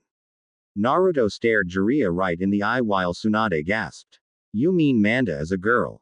Naruto nodded. She's one of my mates, and Jiraiya Baka is angry that I'm not a very forgiving person, since I decided to insult and meme any stupid asshole of a civilian on that council who tries to get a mob to attack me, which will end up with me reducing the civilian population to dangerously low levels. He smirked sadistically, making Jiraiya try and strike him, only for Naruto's gloved hands to grip his fist unflinchingly. Naruto slowly clenches the fist in his hand, making Jiraiya wince till he started howling in pain as Naruto slowly crushed the bones with a dark, cruel smile on his face.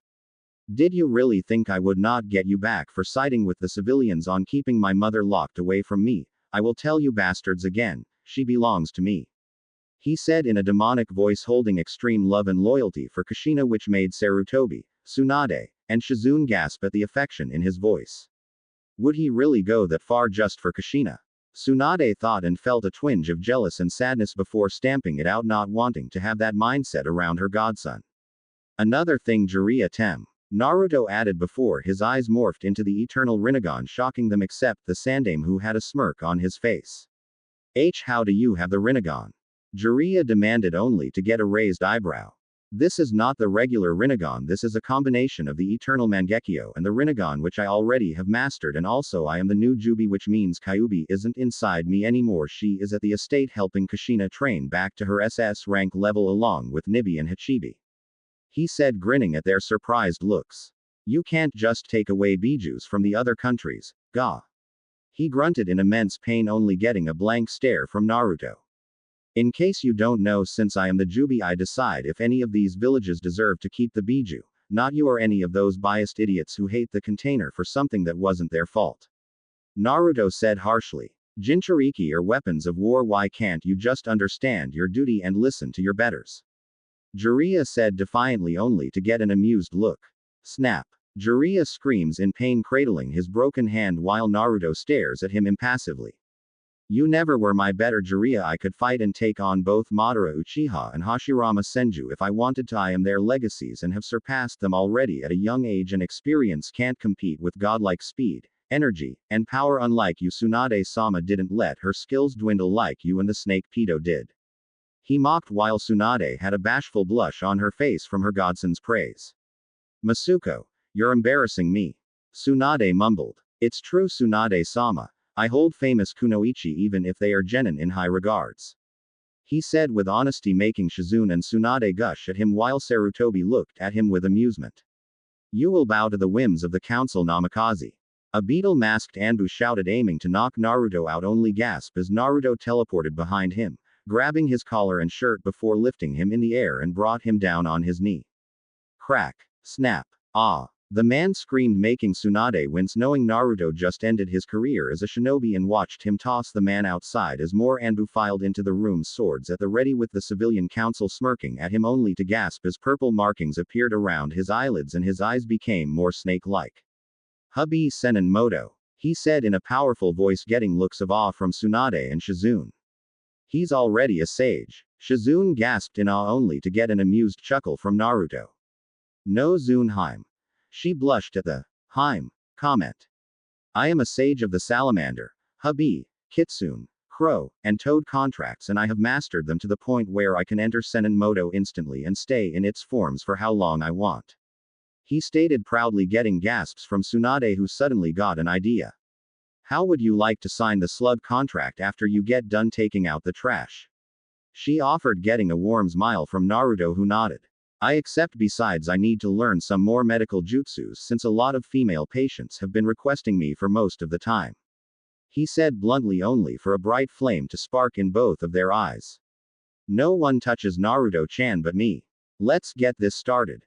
Naruto smirked, motioning them with a bring it motion, causing them to dash at him and send stabs and punches toward him to disable, only for Naruto to weave and dance around their attacks like a snake before using the Hubby Ken Taijutsu to paralyze their bodies or arms. Naruto sidesteps a lunge and clotheslined a Taka-masked Anbu, knocking him out instantly, and jumped over a bisecting slash and smashed his foot into the face of another one, who cried out in agony as the shards embedded themselves into his skin. Chakra number Mesu. Naruto shouted before dashing toward them and began attacking the nerves on their legs, getting cries of pain and agony, while Tsunade, Shizune, and the Sandaime watched Naruto dance around the Anbu and strike with inhuman agility and grace, his hair blowing everywhere. Naruto saw one jump in the air and pushed off the ground, transitioning into a corkscrew kick, making him cough up blood as he was drilled into the ground before Naruto smashed a fist into his gut, knocking him out with 4 Anbu left standing heavily bruised. Naruto his arm back, charging his spirit energy into his fist as the Anbu charged at him with war cries before punching forward. Shotgun. Naruto shouted as a barrage of bullets blasted into the Anbu, launching them into the walls unconscious. Naruto shakes his head, smoking before he deactivates his Sage mode, and dodged a punch from a fat civilian and placed his palm at his back. Shinra Tensai, he said in a godly voice before the man was knocked through the wall by a shockwave, making everyone look at him in fear. Well, the civilians did. Naruto dusted himself off, ignoring the moaning Anbu members, turning to his godmother. Tsumaide-sama, let's talk more when we get to the compound. He offered, getting a nod before they vanished in a black flash. Sarutobi looked at Jiraiya and the civilians with an annoyed look on his face. Get thee out of my office. He roared, making them scramble out to get away from the angered cage. Old man he may be, but he can scare the shit out some people. Soichi, it's time for you to head to the exams. Naruto's eyes opened as he sat in a meditating position after his training session with Benihime and stood up, stretching out his joints, getting the kinks out of them, and went to his room before suiting up in his battle clothing, which consisted of black Anbu pants and a long-sleeve black bodysuit.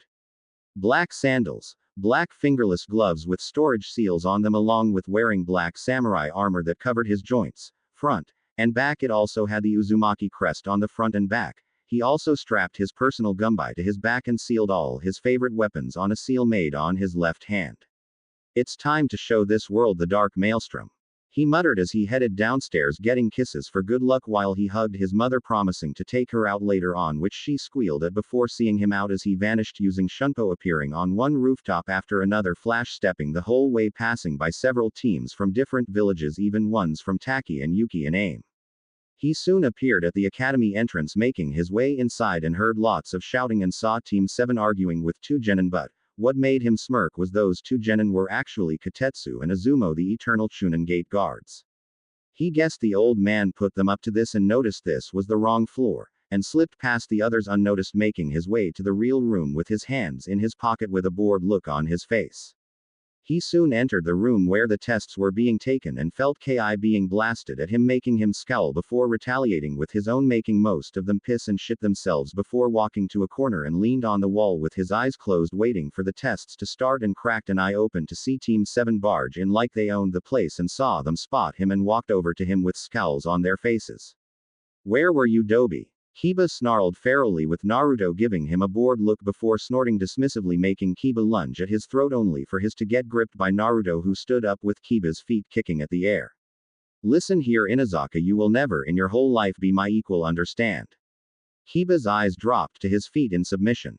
"Yes, Naruto-senpai, I'm sorry," he said lowly, with Naruto's eye widening a bit before searching his mind and found out his mother told him what he went through and humbled Kiba immensely, but still acted irrationally, but managed to remember what happened and apologized. That made his respect for Kiba go up slightly and let him down. "You're forgiven, Kiba-san, just don't let your pride control you." Kiba nodded before walking back to the other rookies and gave Naruto another nod and continued. Sasuke used that time to attack Naruto with a punch to the face, only to cry out in pain from the steel-like grip his hand was in from Naruto's closing palm as he felt the bones in his fingers crack, making him scream in pain, causing others to wince at how painful that must be, and paled with horror as his scream reached a high pitch. That was when a cloud of smoke erupted from within the room. "Sit the down, you little maggots." A man with many scars on his face roared with authority, causing many to head to their seats, while Naruto just sat between Ino and Hinata, who gave him blushes. "Hi, Naruto-kun." Ino waved, with Naruto raising an eyebrow and sensed no ill intentions from her and smiled back charmingly, causing her face to heat up with a nosebleed, making his eyes raise even more, and heard Benihime laughing through their mental link, making him sigh in irritation. "Ino-chan, there's no need to be shy around me," he told her softly while listening to Ibiki explain the rules for the first part of the exam, while mentally frowning, sensing a foul chakra signature and the smell of snakes and blood. Ino sighed sadly. "It's just that I let Sakura-san influence me too much. I clearly wanted to go out with you, but I let her drag me toward Sasuke. I hope you can forgive me, Na-kun." Naruto smiled and tilted her head up, looking into his eyes, and felt her lower parts get wet from the seductive look in them, and wondered how can he make her feel like this with just a look. "I forgive you, Ino-chan, just think of your options before going with them, okay?" he asked, kissing her on the nose, getting a squeaky nod from her, and felt her hug him tightly, which he returned before catching a kunai thrown at her and turned his cold eyes to a hidden Chunin sneering at him, only for the man to cry out in pain as Naruto stabbed the kunai all the way through his hand, cracking part of the table, and did this with a satisfied smirk and dusted his hands off. "That would have worked on someone else, but not me, rookie," Naruto replied mockingly, making the man growl and try to pull it out, only to hold in a scream at the untold amount of pain his hand was in. "Carry on, Ibiki." Ibiki nodded before explaining the last of the rules and gained an evil smile. "Also, one last rule. If one of your teammates fail, the rest of the team will fail along with them." Many began to pale in shock and fear, while several sent death glares toward their nervous teammates with scary eyes, making Naruto laugh his off internally before the tests were passed out, as he had seen through Ibiki's tactic and was impressed. "He made that rule to cause panic and disorder amongst the ranks. Clever. I can see why you are called the mind sadist." Naruto grinned his fangs, making his appearance very scary before Ibiki told them to begin, and after he said that, Naruto looked over all the questions with a fast, practiced eye and answered all of them with the correct answers, along with sending a chakra message to Ibiki as he felt one of the Kusanins eyeing him hungrily, and that caused a shiver of revulsion to roll down his spine and fought the urge to gag. "I swear to God, this cannot get any worse," he thought sourly and closed his eyes to sleep. Ibiki saw this and smirked at seeing his surrogate nephew burn through the written exam so easily. "To think he's this powerful and not even at his prime," he thought dryly before finding a couple of teams from Kiri, Iwa, Konoha, and Kumo cheating and eliminating them, causing several to protest loudly, which Ibiki responded by ordering the Chunin to escort their asses out, which amused Naruto, who had woken up and heard Ibiki shout the test was over. Soon everyone laid their pencils down, waiting for the final answer. Ibiki's eyes pierced every single weak-willed participant, making several sweat and the mental torture, while some crumbled and dropped out. For the final question, do know that if you fail it you shall be barred from participating in the Chunin exams forever. Many jumped up and started roaring at him, fury in their voices, while Naruto and some others just sat there calm and composed along with amusement in their eyes. Ibiki growled and blasted them with more ki, shutting the wannabe whiners and protesters up. Tough luck, asswipes. Those who took those exams never had me as their proctor. Those who want to leave, there's the door. Ibiki pointed a finger at the door lazily with a mocking quality to it, causing more teams to fail. All that was left were a few teams from the other villages, while Konoha had the rookies along with some other teams. Very well, congratulations, you pass, since that was a test to see how far you are willing to complete the mission, or if you have the guts to help your comrades and teammates live to complete the mission. This is what it means to be a Chunin leader. Many nodded at this and smiled, while others let out a shaky breath. They didn't know they were holding at how close they were to abandoning ship, and straightened up when Ibiki was about to speak, only for a black bundle to burst through the window and saw a banner posted on the wall and caused everyone to sweat drop, even Naruto and Gaara, along with Fu, Yugito, Kurotsuchi, and Suzumaki. The and single Anko Mitarashi. Anko grinned devilishly, making many scream in fear before passing out. All right, there's no time for questions. I am the proctor for the second part of the Chunin exams, Anko Mitarashi. She said loudly, making Naruto and Ibiki facepalm at her brashness. Anko, why were you late? Naruto asked in a calm tone, but Anko froze and chuckled while sweating nervously, avoiding his eyes, though that only made his eyes narrow. I smell dango and red bean soup on her. Fu pointed out, causing Naruto's eye to twitch in irritation, while Anko quickly said to meet at training ground 42 before making a hasty retreat through the window, while Naruto followed at an ever faster speed, and soon a high-pitched squeal erupted and many ran outside to see Anko being scolded like a little child by Naruto while rubbing her from where Naruto pinched her butt. She didn't say she didn't enjoy it.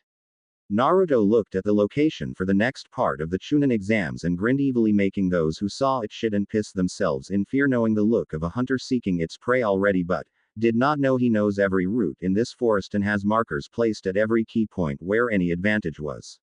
Anko just smiled with a cheery look on her face that just screamed sadist and spoke up. This lovely place behind me is the Shi no Mori, or you can call it the Forest of Death, and will be the stage for the second part of the Chunin exams. Each team will get a random scroll, which will either a white heaven scroll or a dark blue earth scroll, and it will be up to you to obtain a pair of these scrolls, one heaven and one earth. She explained, with many cringing and others eyeing Naruto with evil intentions, which he responded by showing the Sharingan part of his bloodline, making several ninja pale as they saw an image of Madara Uchiha standing behind Naruto with that same bloodthirsty grin he had back during the wars.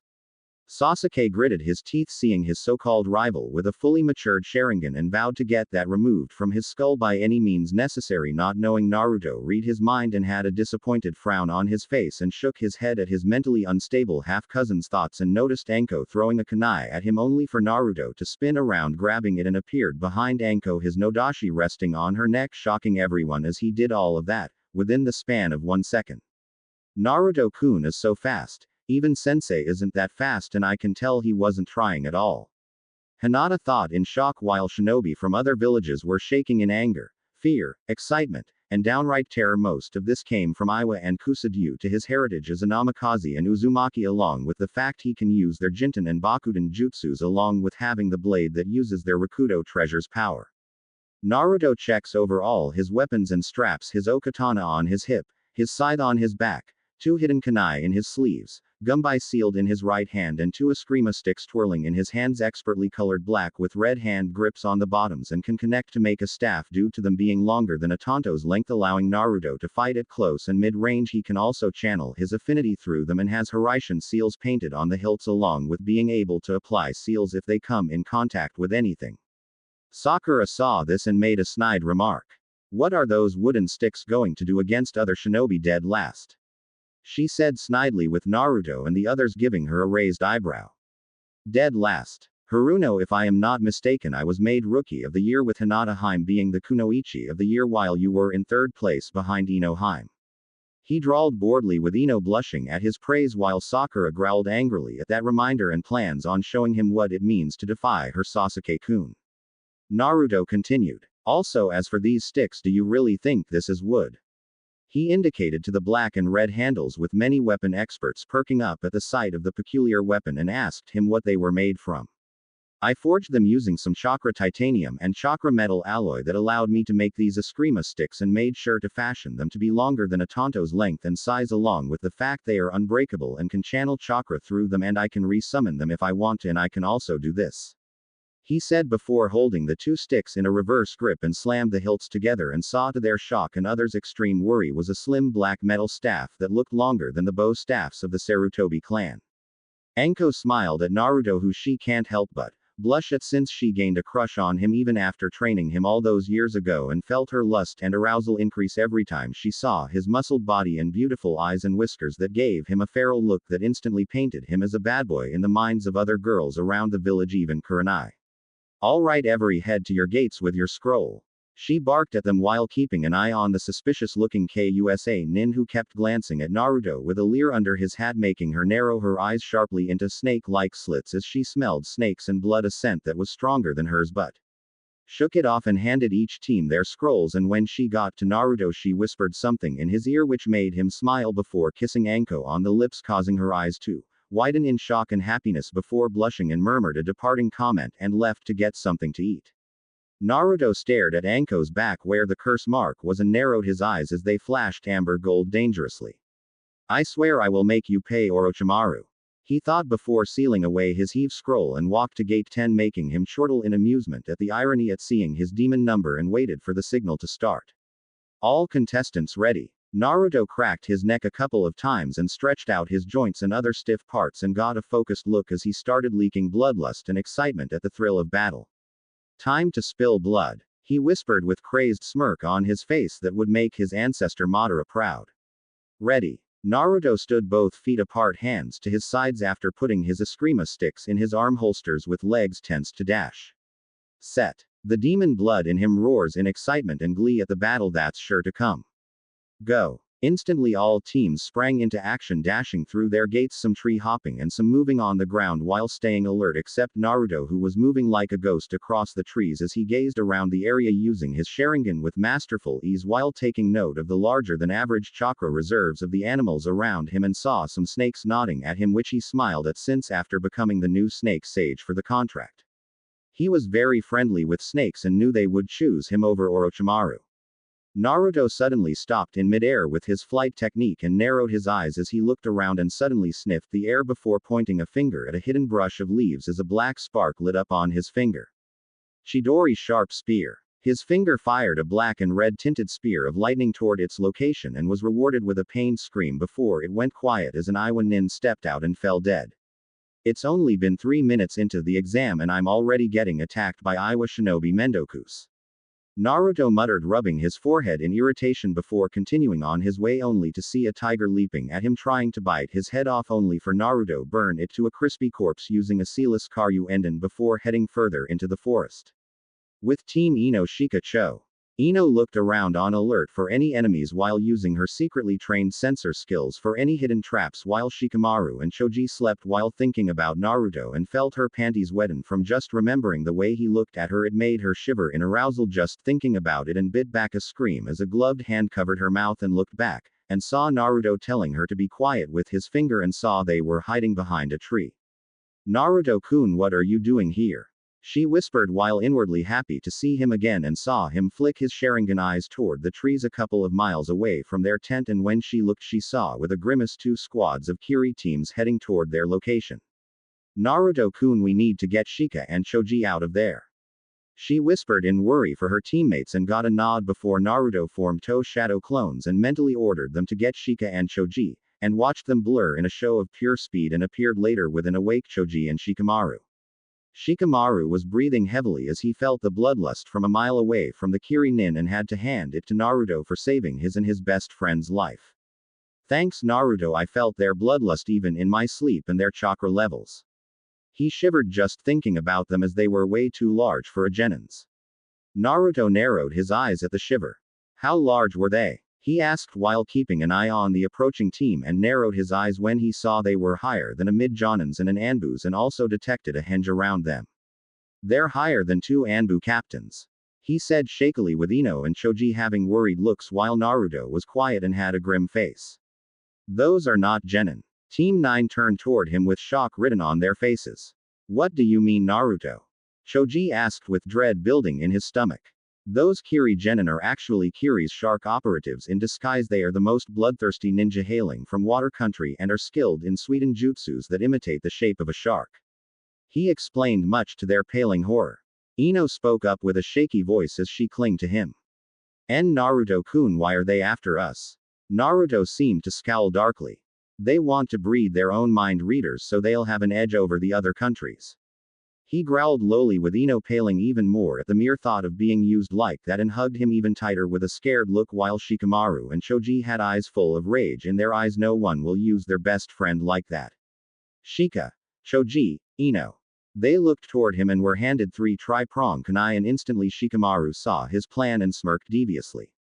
You want us to throw them in the middle of the squad so you can take care of them? Even I didn't think of a plan like this, Naru. He grinned at Naruto, who smirked back, while Choji chuckled lowly, and Ino had an amazed look at the solid plan before getting into manji formation and waited for the enemies to appear. They waited to a few seconds more and tensed as the hidden shark squads appeared and started looking around for Team 9 and were destroying the leftover things and were quickly getting frustrated before barking out orders to split up into 3 groups, not seeing Naruto's hidden fanged grin before nodding at Shika, who got ready to throw his. Naruto watched the first squad look around with their backs to the center, not thinking someone would attack from the center, and didn't realize Zabuza and Haku teached Naruto the silent killing style.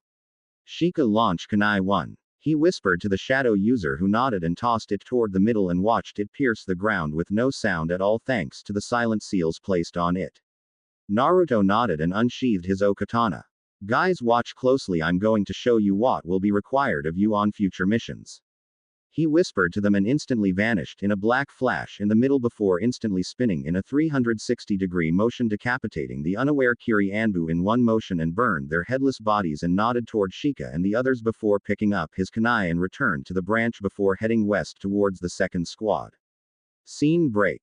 Damn it, where is that damn mind reader? A shark operative growled in irritation, showing the impatience of a Kiri nin, while the others grunted in agreement, not seeing a strange kunai land beside them, and when they did it was too late, as Naruto pierced all of them in the heart and snapped the last one's neck before moving on toward, unaware of a white snake slithering after him, a hungry gleam in its eyes. With Naruto. Last one, guys, then we can head to the tower. I just know someone is doing this underneath Yaguhime's nose. He grunted before speeding up and landed on a branch, only to bat away a barrage of kunai and shuriken, and saw a team of Kiri and Kumo Anbu fighting. Some were dying while others were still growing strong. Naruto instantly pulled out his Eskrima sticks just as 3 shark nin attacked him in kenjutsu, only for him to dodge their attacks with his eyes and sent a barrage of strikes to their skulls, crushing them with the titanium sticks just as the other squad spotted him and started launching B to A ranked jutsus at him, which he disabled, dodged and avoided, while his shadow clones kept Ino, Shika, and Choji safe using the Preta Path abilities. Naruto charged his ki to his palm. Hokuto Gosho Ha. He fired a wave of red Tuki, turning 5 shark into dust, and jumped down, cracking the ground on landing, and crossed his arms. May I ask why you bold Anbu are attacking me? They growled at the bored tone in Naruto's voice. The council wants that Nodashi you have in your possession, as it has powers we need. One of them stated arrogantly, getting a raised eyebrow before they were encased in a large black rectangular coffin before being pierced by black and purple tinted spears, getting screams of pain and agony. Hado number 90. Kurohitsugi. Naruto intoned in an emotionless voice before parrying a strike from a shark Anbu and sent a strong kick that caused his heart to burst inside his chest due to adding Yuki to the attack, and turned toward the last squad of Anbu and inhaled some air, channeling his Kaden nature. Kaden. Goka Mekyaku. He exhaled, firing a massive wall of crimson flames that moved too fast for them to dodge and ended up burning to ash. He released the jutsu and sensed for any more, and nodded when he found none, and was about to turn back to the others, only to growl as a white-skinned snake bit him on the neck, which he retaliated by grabbing it and snatched it from his flesh and held it in front of him with a cold look in his eye, and instantly recognized whose snake this was. No snake of his had white skin. Orochimaru, it seems you managed to mark me with your little hickey using your own snake. He instantly turned it to an electrified husk just as a mark appeared on his neck in the form of the kanji for angel and demon, which he raised an eyebrow at, only to frown in disgust sensing someone's soul trying to latch onto his and instantly used his godlike control over demonic chakra to kill it while assimilating the curse seal to his body where he gets the power and enhancements before jumping toward the others who were looking at him worriedly. I'm alright guys, let's head to the. He stopped when he felt a familiar flare of chakra, only it was darker. Sasuke. Naruto dashed toward the location with the others behind him. Scene break. No, please stop. Zaku and Kin cried out in pain as Sasuke groped them lecherously on their chests. Yes, Zaku's a girl in this FIC, and was about to rip their clothes off regardless of those watching him, while Sakura just stood there with a dreamy look seeing what her Sasuke-kun was doing. I suggest you let them go, cousin. A familiar cold voice spoke entering the clearing, and everyone turned and gasped as Naruto appeared with flaming chain markings appearing on his face and body after he got rid of his armor since he didn't need it anymore and put it in his scroll, and now wears a tight muscle shirt with opera-length gloves showing his godlike body on display with his curse seal making him look even hotter with that purple aura around him. Zaku and Kin blushed seeing him along with the other female Odo nin seeing his body and saw Sasuke sneer. I've been waiting for you, eye stealer. He spat arrogantly with Naruto raising an eyebrow in amusement. Me and I stealer Itoko-chan, in case you don't know, I am our ancestors' descendant along with the Rakutos, meaning I am more Uchiha than you could ever be, and also I achieved this through painful training to the point I almost killed myself. Something you wouldn't understand because your soul is so black. Your heart is nothing but a shell of your former self, and now I see nothing but an arrogant spoiled brat who is mad because no shinobi are bowing down to him like some overzealous child with a god complex. Naruto sneered coldly, making Sasuke narrow his eyes at the insult toward his person, while Sakura screeched at him for his disrespect towards Sasuke, only for Naruto to walk in front of her staring her down for a few seconds and then smack. Sakura held her cheek in pain at the red bruise on her face and stared up at Naruto with tears in her eyes and instantly saw his disappointed eyes that made her feel helpless and meek. I expected more from you, Sakura-san. Even after I offered you my friendship, you allowed your family to twist your thinking till you weren't even the Sakura me and Inohime knew. He said sadly, with Sakura dropping her head covering her tears, not wanting to see the disgusted look on Ino's face. Oi, Dobi, get your over here and bow to your superior.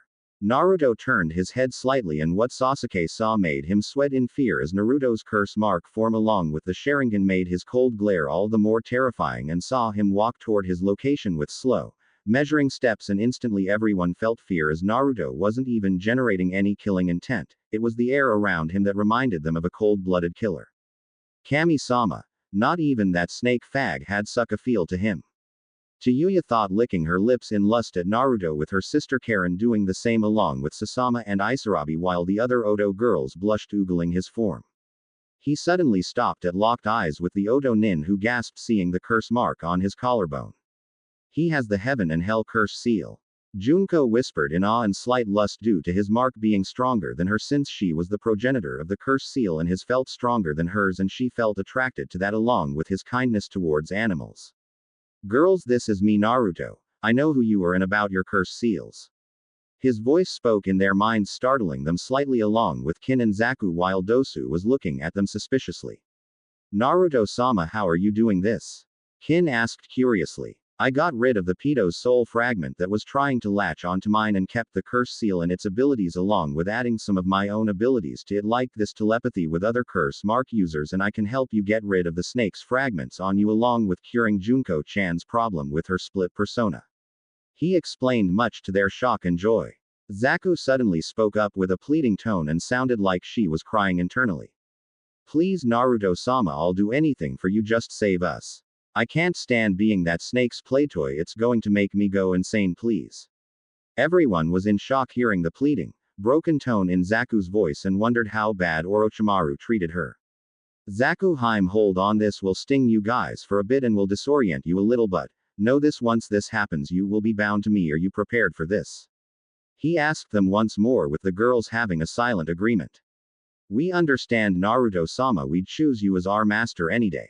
They replied with confidence and loyalty before feeling their vision blur a bit and a burning sensation on their collarbones, and saw their curse seals glow before turning a blood red, and felt a connection with Naruto and felt warmth radiating from him, and it made them blush. It was like the feeling was caressing their body.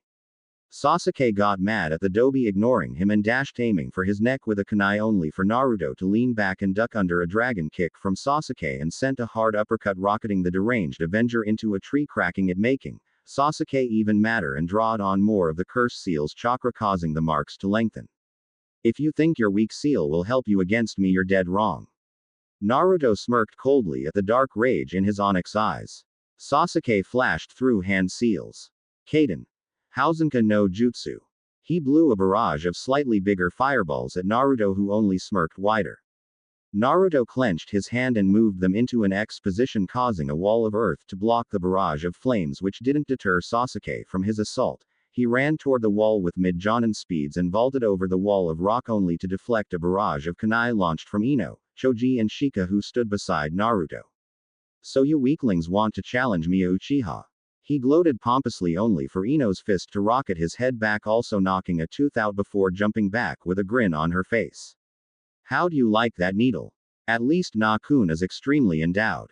She commented vulgarly, making Yuya squeal at having a surrogate sister who has the same tendencies as her, not seeing the deadpan looks thrown at her. Die, you damn whore. Kaden.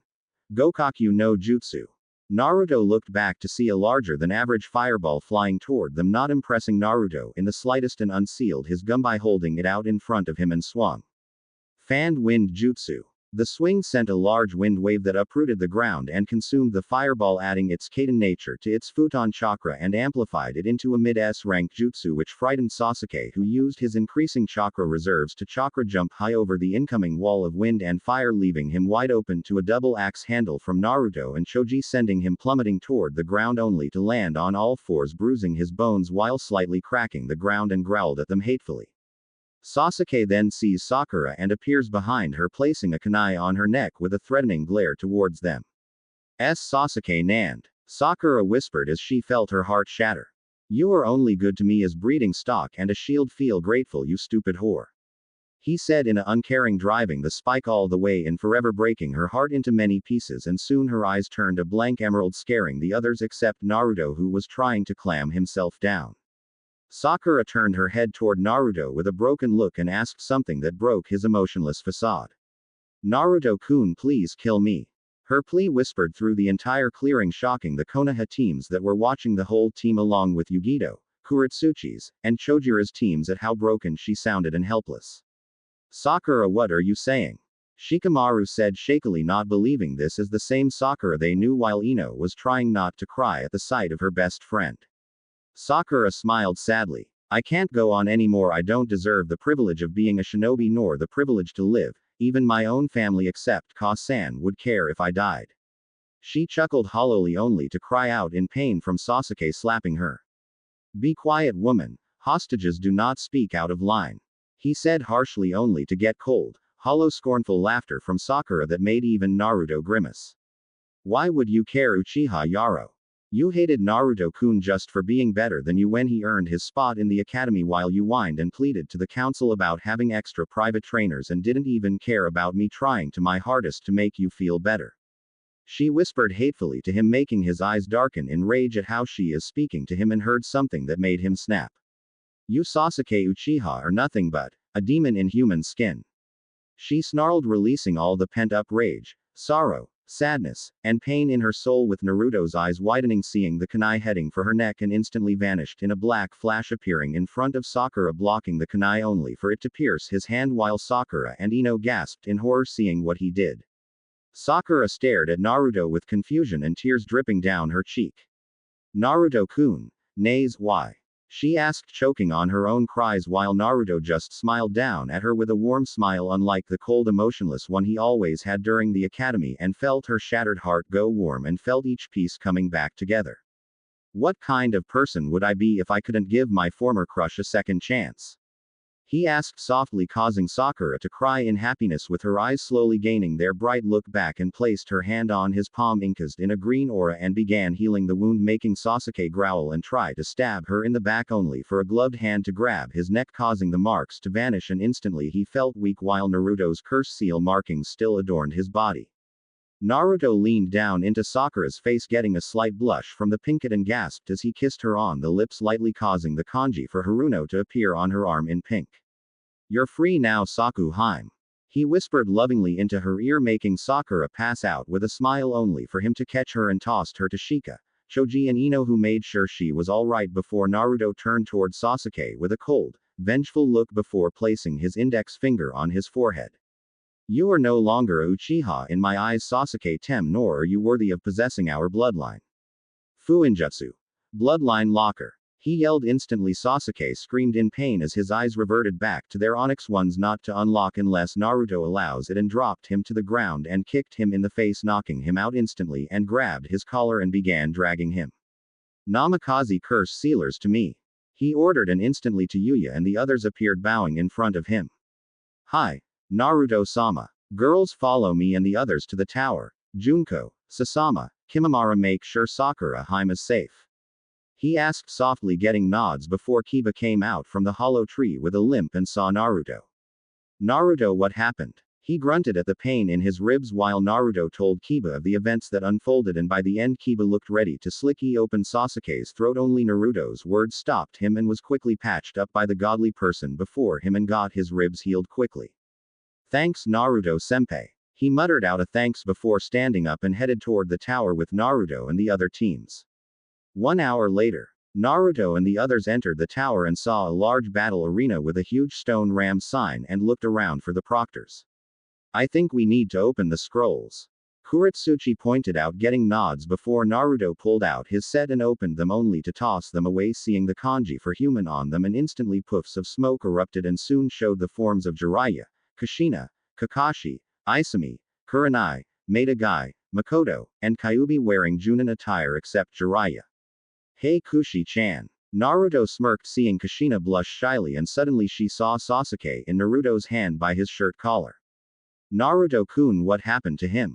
Everyone turned toward Sasuke, who was just waking up, only to cry out in pain from Naruto grinding his foot into the back of his head with a bored look, with the floor muffling his cries for help as Naruto turned his now cold glare onto him.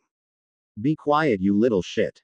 He roared at Sasuke with his curse seal pulsing on display, which Kushina gasped at along with the others. You got marked by Orochimaru. Kushina screeched in fury, planning on skinning that man alive, only to hear a snort from Naruto. The pedo got a lucky shot. Oh, and as for his curse seal, I got rid of the soul fragment, leaving its power and abilities with me, with the sake being none the wiser. He replied slyly, making Kushina and Kyuubi bust out laughing, while Jiraiya and Kakashi had frowns before Naruto turned his glare on them and snatched Sasuke up by his hair with his feet dangling off the ground. Hatake, you better answer me right now. Because I thought comrades were supposed to look after each other, so tell me why this little tried to use Sakura-hime as a shield against me. His voice snarled ferally as he gripped Sasuke's neck harshly, getting a strangled gasp.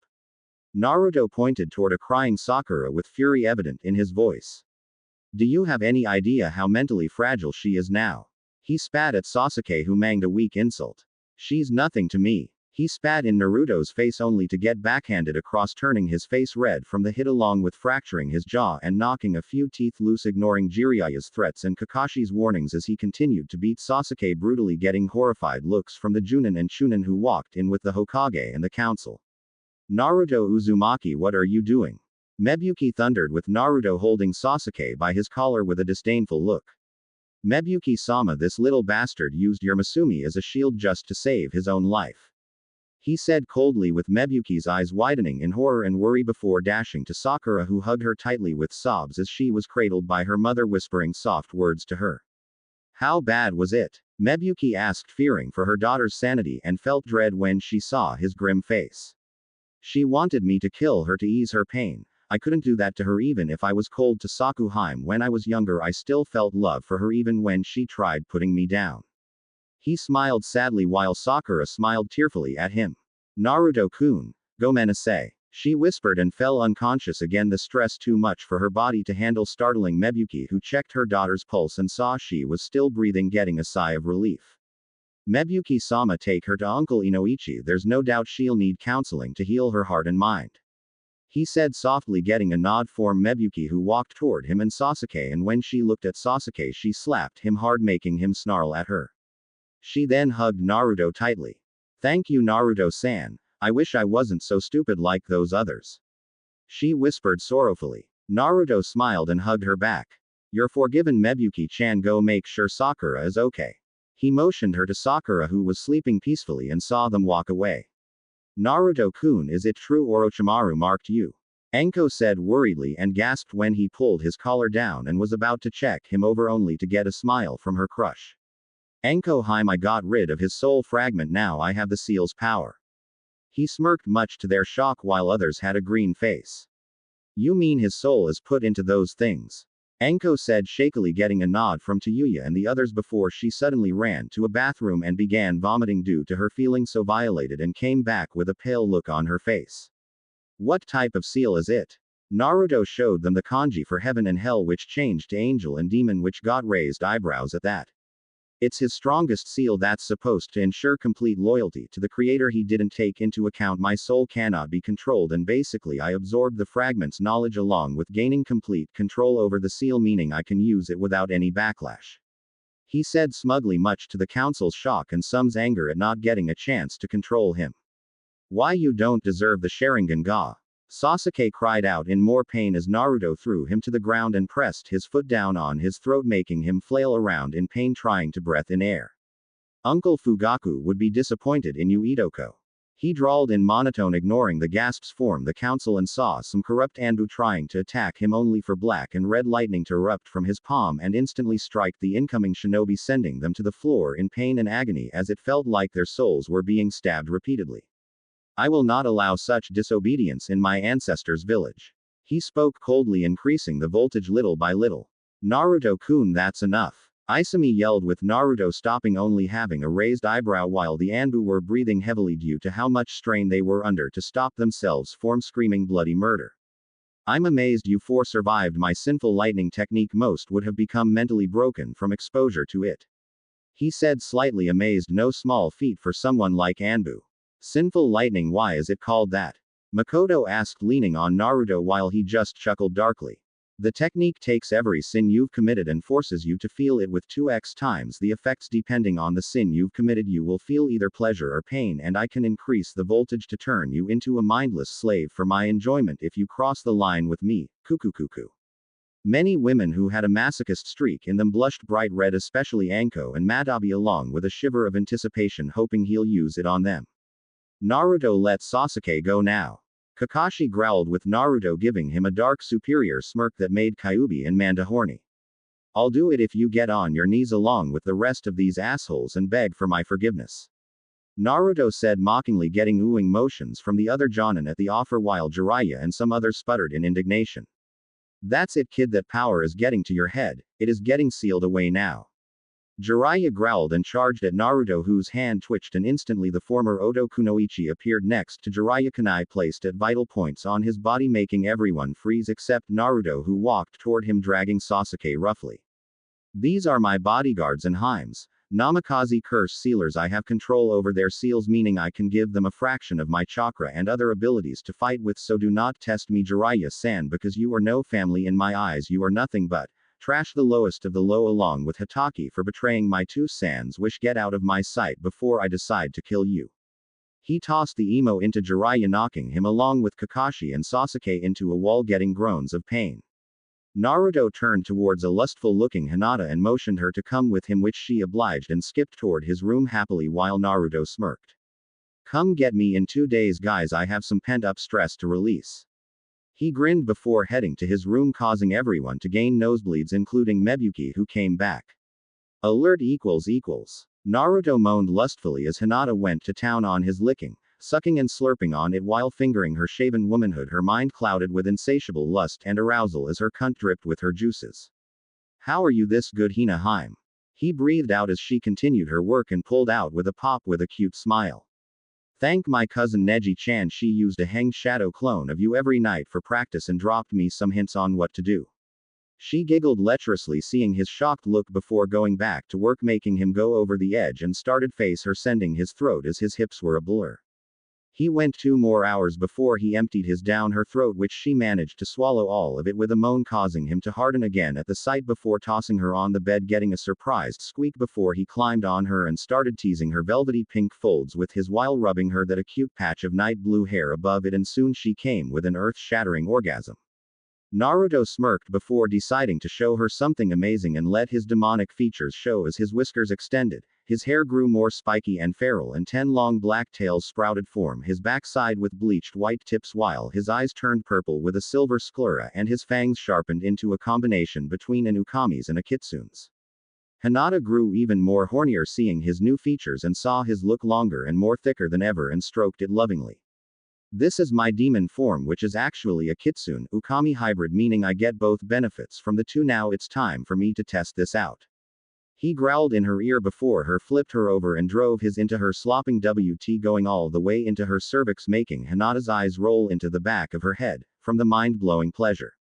Naruto smirked and grabbed her hair like the reins on a horse and pulled on it, getting a growl from Hinata, who moved her hips back and forth, causing her bubble-shaped to jiggle along with her huge like a horse. You like that, don't you, my Heim? He growled in her ear as he thrusted back forth, increasing the force and speed little by little each time, and soon Hinata was moaning like crazy. Oh yes. Jubi-sama, please me harder. She howled in pleasure and lust, which made him smirk before speeding up as his and her hips met each time, with Hinata's eyes rolling to the back of her head as his massive her tight, hard and rough, just the way she likes it, and came 3 times already. I hope you weren't getting tired, Heim? He asked innocently, making Hinata turn a Byakugan enhanced glare to him and flipped around, wrapping her hips around him and started riding him like a horse with reckless abandon.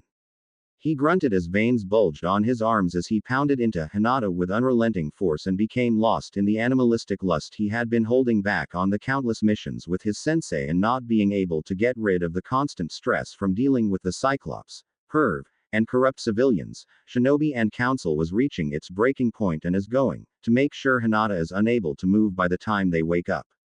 Naruto felt his swell and knew he's going to come soon due to going at it for nearly 10 hours. Hina Heim, I'm going to come. He yelled with her eyes lighting up in delight and tightened her hold on him. Come inside, I want to have little black and white-haired babies running around our home. She yelled, which he complied, and with a final slam he painted her insides white with his cum, making her cum at the same time with a piercing orgasm scream before dropping to his chest, sweating slightly in exertion, and kissed his chest lovingly, only to squeal in arousal and surprise as he groped her with lightning chakra, and had to whimper at the dark smirk on his face as he loomed over her with her facing him. We won't be leaving this room for a few days, which means more alone time for me and you. He whispered into her ear, getting a moan of renewed lust as he roughly pounded into her raw again, and soon the entire tower and village was kept awake by their nightly activities for 2 straight days. And, yay, I am beast. Naruto smirked as Hinata fell asleep under the covers and was surprised to see she had enough stamina to last but wasn't complaining in the slightest. He then grinned as he went inside his mindscape with his other mates, training his ninja skills, senjutsu, kido, kenjutsu, ryutsu techniques, taijutsu, along with his vizard and hollow powers and his curse seal of heaven and hell, which had levels equal to his number of tails. LV1 seal.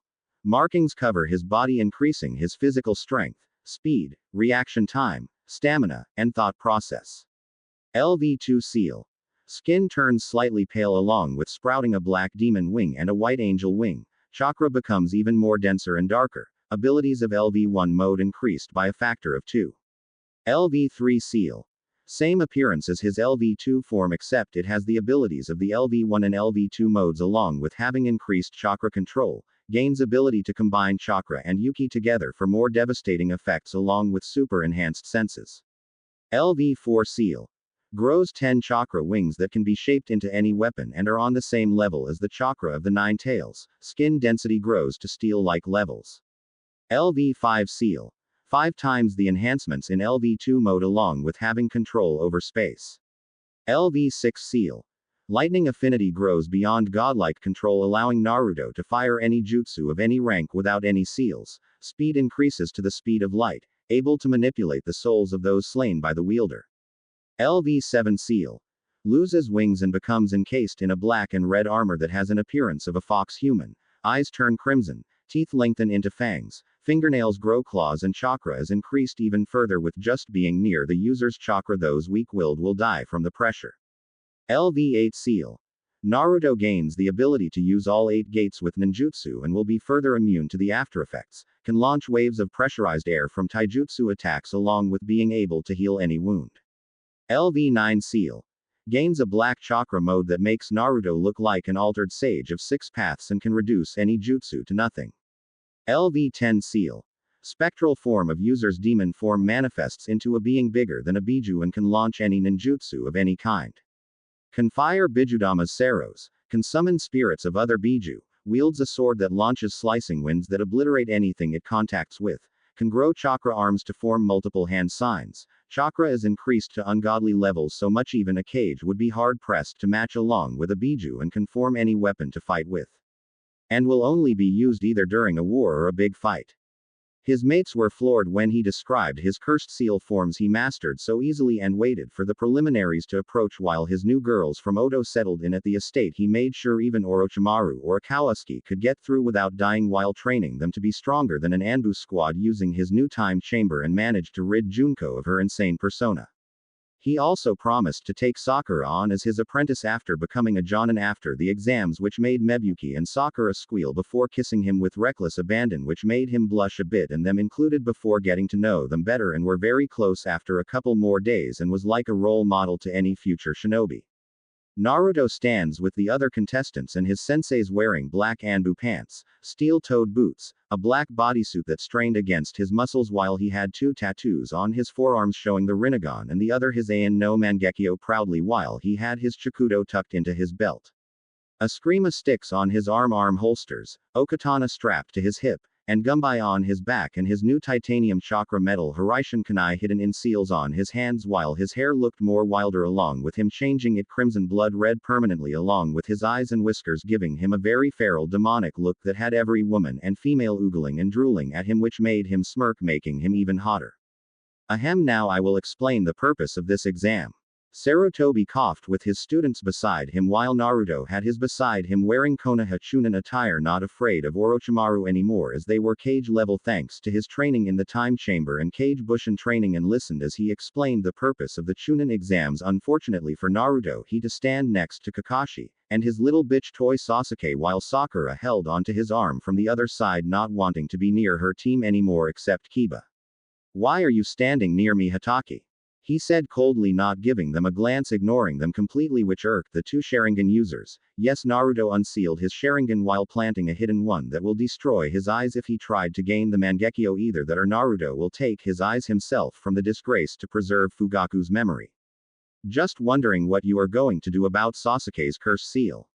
He shrugged with Naruto RPE lying back loudly after Sarutobi finished his speech. "Here's my answer for you, Hatake Yaro. Sasuke can go ahead and get butt raped by Orochimaru's pasty needle for all I care, and I wouldn't even bat an eyelash." He had to laugh his off with Sakura at the gags sounding around the room while Kakashi had a twitch. Kiba noticed something on Sasuke's face. "Dude, are you blushing?" He trailed off as his eyes widened and stepped away from the so-called gay Uchiha hiding behind Kurenai and made a guy while many males were stepping far away with their hands on their asses, including Naruto and Shino and Asuma. "Hokage-sama, who will be going first?" Hayate asked from the center of the arena with Naruto raising his hand eagerly. "I will, Hayate Sifu." Many looked at him with shock at him going first. "Anyone want to fight more than once?" Hayate asked innocently, not seeing Yugao's amused look. "Yay, I'm all for it."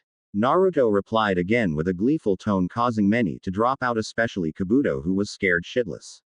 "Okay, Naruto Uzumaki Senju Uchiha Namikaze will be fighting first and more than once. Now let's see the first matchup," he announced as everyone turned toward the board, and what they saw made some pale while others grinned. Naruto Uzumaki Senju Uchiha Namikaze vs. Sasuke Uchiha. Everyone except Kakashi laughed their asses off at Sasuke's name while said person was glaring daggers at an innocent-looking Kushina, while Makoto was red in the face trying to not laugh her off while Anko had no such restraint and was cackling like a hyper hyena. "Naruto-kun, kick his for me and I'll give you a reward," Sakura asked sweetly, giving a kiss on the lips as an incentive, making Naruto grin devilishly. "Hi, Sakura-sama." He kneeled and instantly appeared in the arena with his arms crossed, tapping his foot. "Come and get your whipping, Itoko," he proclaimed out loud in a slow, agonizing way, making Sasuke growl before stomping down with his 2 Tomo Sharingan active while Naruto's were deactivated. "Ready, Hajime." Sasuke instantly threw a barrage of kunai at Naruto, not seeing his pointed finger before he vanished in a flock of ravens. Sasuke turned only to freeze, seeing nothing but darkness, only for a sword to slash his throat, spilling blood, making him scream in pain before vision returned to him and saw Naruto laughing madly at him while he sat there on his, and it clicked, making him growl angrily. Genjutsu. He snarled before flashing through hand seals and fired a stream of flames. Kaden. Karyu Enden. Naruto smirked when he saw a red flame dragon heading toward him at impressive speeds, but not in his eyes, and instantly punched it, causing the flames to disperse, getting looks of shock from everyone, even Kakashi, who dropped his book. After gaining the curse seal and adding my own abilities to it, I added some sort of artificial Kekkei Genkai to it called Chakra Cancel. Imagine the magic cancel from Negima except with chakra, and it allows me to cancel out any chakra-based technique, along with me being able to destroy the chakra network completely, though it's only reserved for those I really hate. He grinned darkly before 5 clones appeared beside him, flashing through hand seals. Kaden. Karyu Enden no Jutsu. Clone 1 fired a massive dragon the size of a building from its mouth. Sweden. Suiryuden no Jutsu. Clone 2 called out as a massive dragon of violet water appeared from midair, glaring down at Sasuke with red eyes. Doden. Doryuden no Jutsu. Clone 3 stomped the ground as a giant earth dragon appeared, grinning at its target. Futon. Furyuden no Jutsu. Clone 4 slapped his hands together, causing a transparent green dragon of wind to swirl around him. Raiden. Raryuden no Jutsu. Clone 5 roared, forming a dragon of black lightning above him, glaring with glowing blue eyes. Everyone's jaw dropped except a smirking Naruto and smirking clones, and everyone had one thought in their mind. He is so boned. Sasuke screamed girlishly as he used his chakra to enhance his speed to run away from the incoming dragon jutsus as they made large explosions, knocking him around each time, and he thought he managed to escape as the lightning dragon dissipated, only for a kick to the back to knock him into the statue. Never drop your guard, Itoko. I thought our fights had taught you that. He drawled in Isumi's scolding tone, which she blushed at, getting jealous glares from the other girls. Naruto pulled out his Eskrima sticks, twirling them in a flashy motion before joining the hilts together, making his staff, which amazed them at it being longer than the Sarutobi clan's bow staffs. If you're a real Uchiha, fight like one, Itoko. He taunted his coughing cousin, who snarled and launched himself at Naruto, slashing with a pair of kunai, only for his assault to be blocked and countered by the extremely complex swings from his staff, as each hit felt like getting hit by a boulder. Naruto slammed his bow staff into Sasuke's stomach, making him cough up blood, and hit him 5 times in 1 second on his limbs, making the pain even worse, and tried a feeble weak slash only to get swept off his feet and choke slammed into the ground, knocking him out instantly right after Hayate declared him the winner and walked up to Sakura. Naruto placed his hands around her waist with smile as his and her forehead touched, showing their newly repaired relationship. Now you were saying Blossom-sama, he said sultrily, only getting a saucy smile before she gave him a big wet kiss, which turned into a make-out session, and soon Sakura was panting with a blush on her face. Get away from my student, Naruto. Kakashi growled, only getting a raised eyebrow. Are you and the others mad because my is much bigger than yours? He asked in a mocking tone, while his girls heard this and gained a mischievous look. Nay, Naruto-sama, why don't you show them? Manda hissed out with a snake-like smile while Naruto smirked and positioned himself in front of everyone. I know many are gonna think I am too blunt, but this needs to be done, and suddenly unzipped his pants and whipped it out, causing everyone to go slant. Oh, Kami-sama, Soong whispered in lust and downright awe as his now 17 in soldier stood proud, making many women blush and drool, lust literally permeating the room, while Sakura and Mebuyuki just stared with an odd gaze. Now that the limp is done comparing sizes, snicker, I am heading to my room for some R&R duches. He flashed a peace sign as he walked to his room as a blushing Sakura and Kin ran after him. Mad Naruto-sama, wait for us. The whole room laughed at Kakashi and Jiraiya, who felt their egos bruised and were now in a sour mood. Damn it, Naruto. They grouched as they were barraged with embarrassing comments on their sizes. Even a disguised Orochimaru was subjected to it, and he was restraining himself from killing everyone one of them. Naruto just smiled. I love it when I win. He cackled, laughing his off.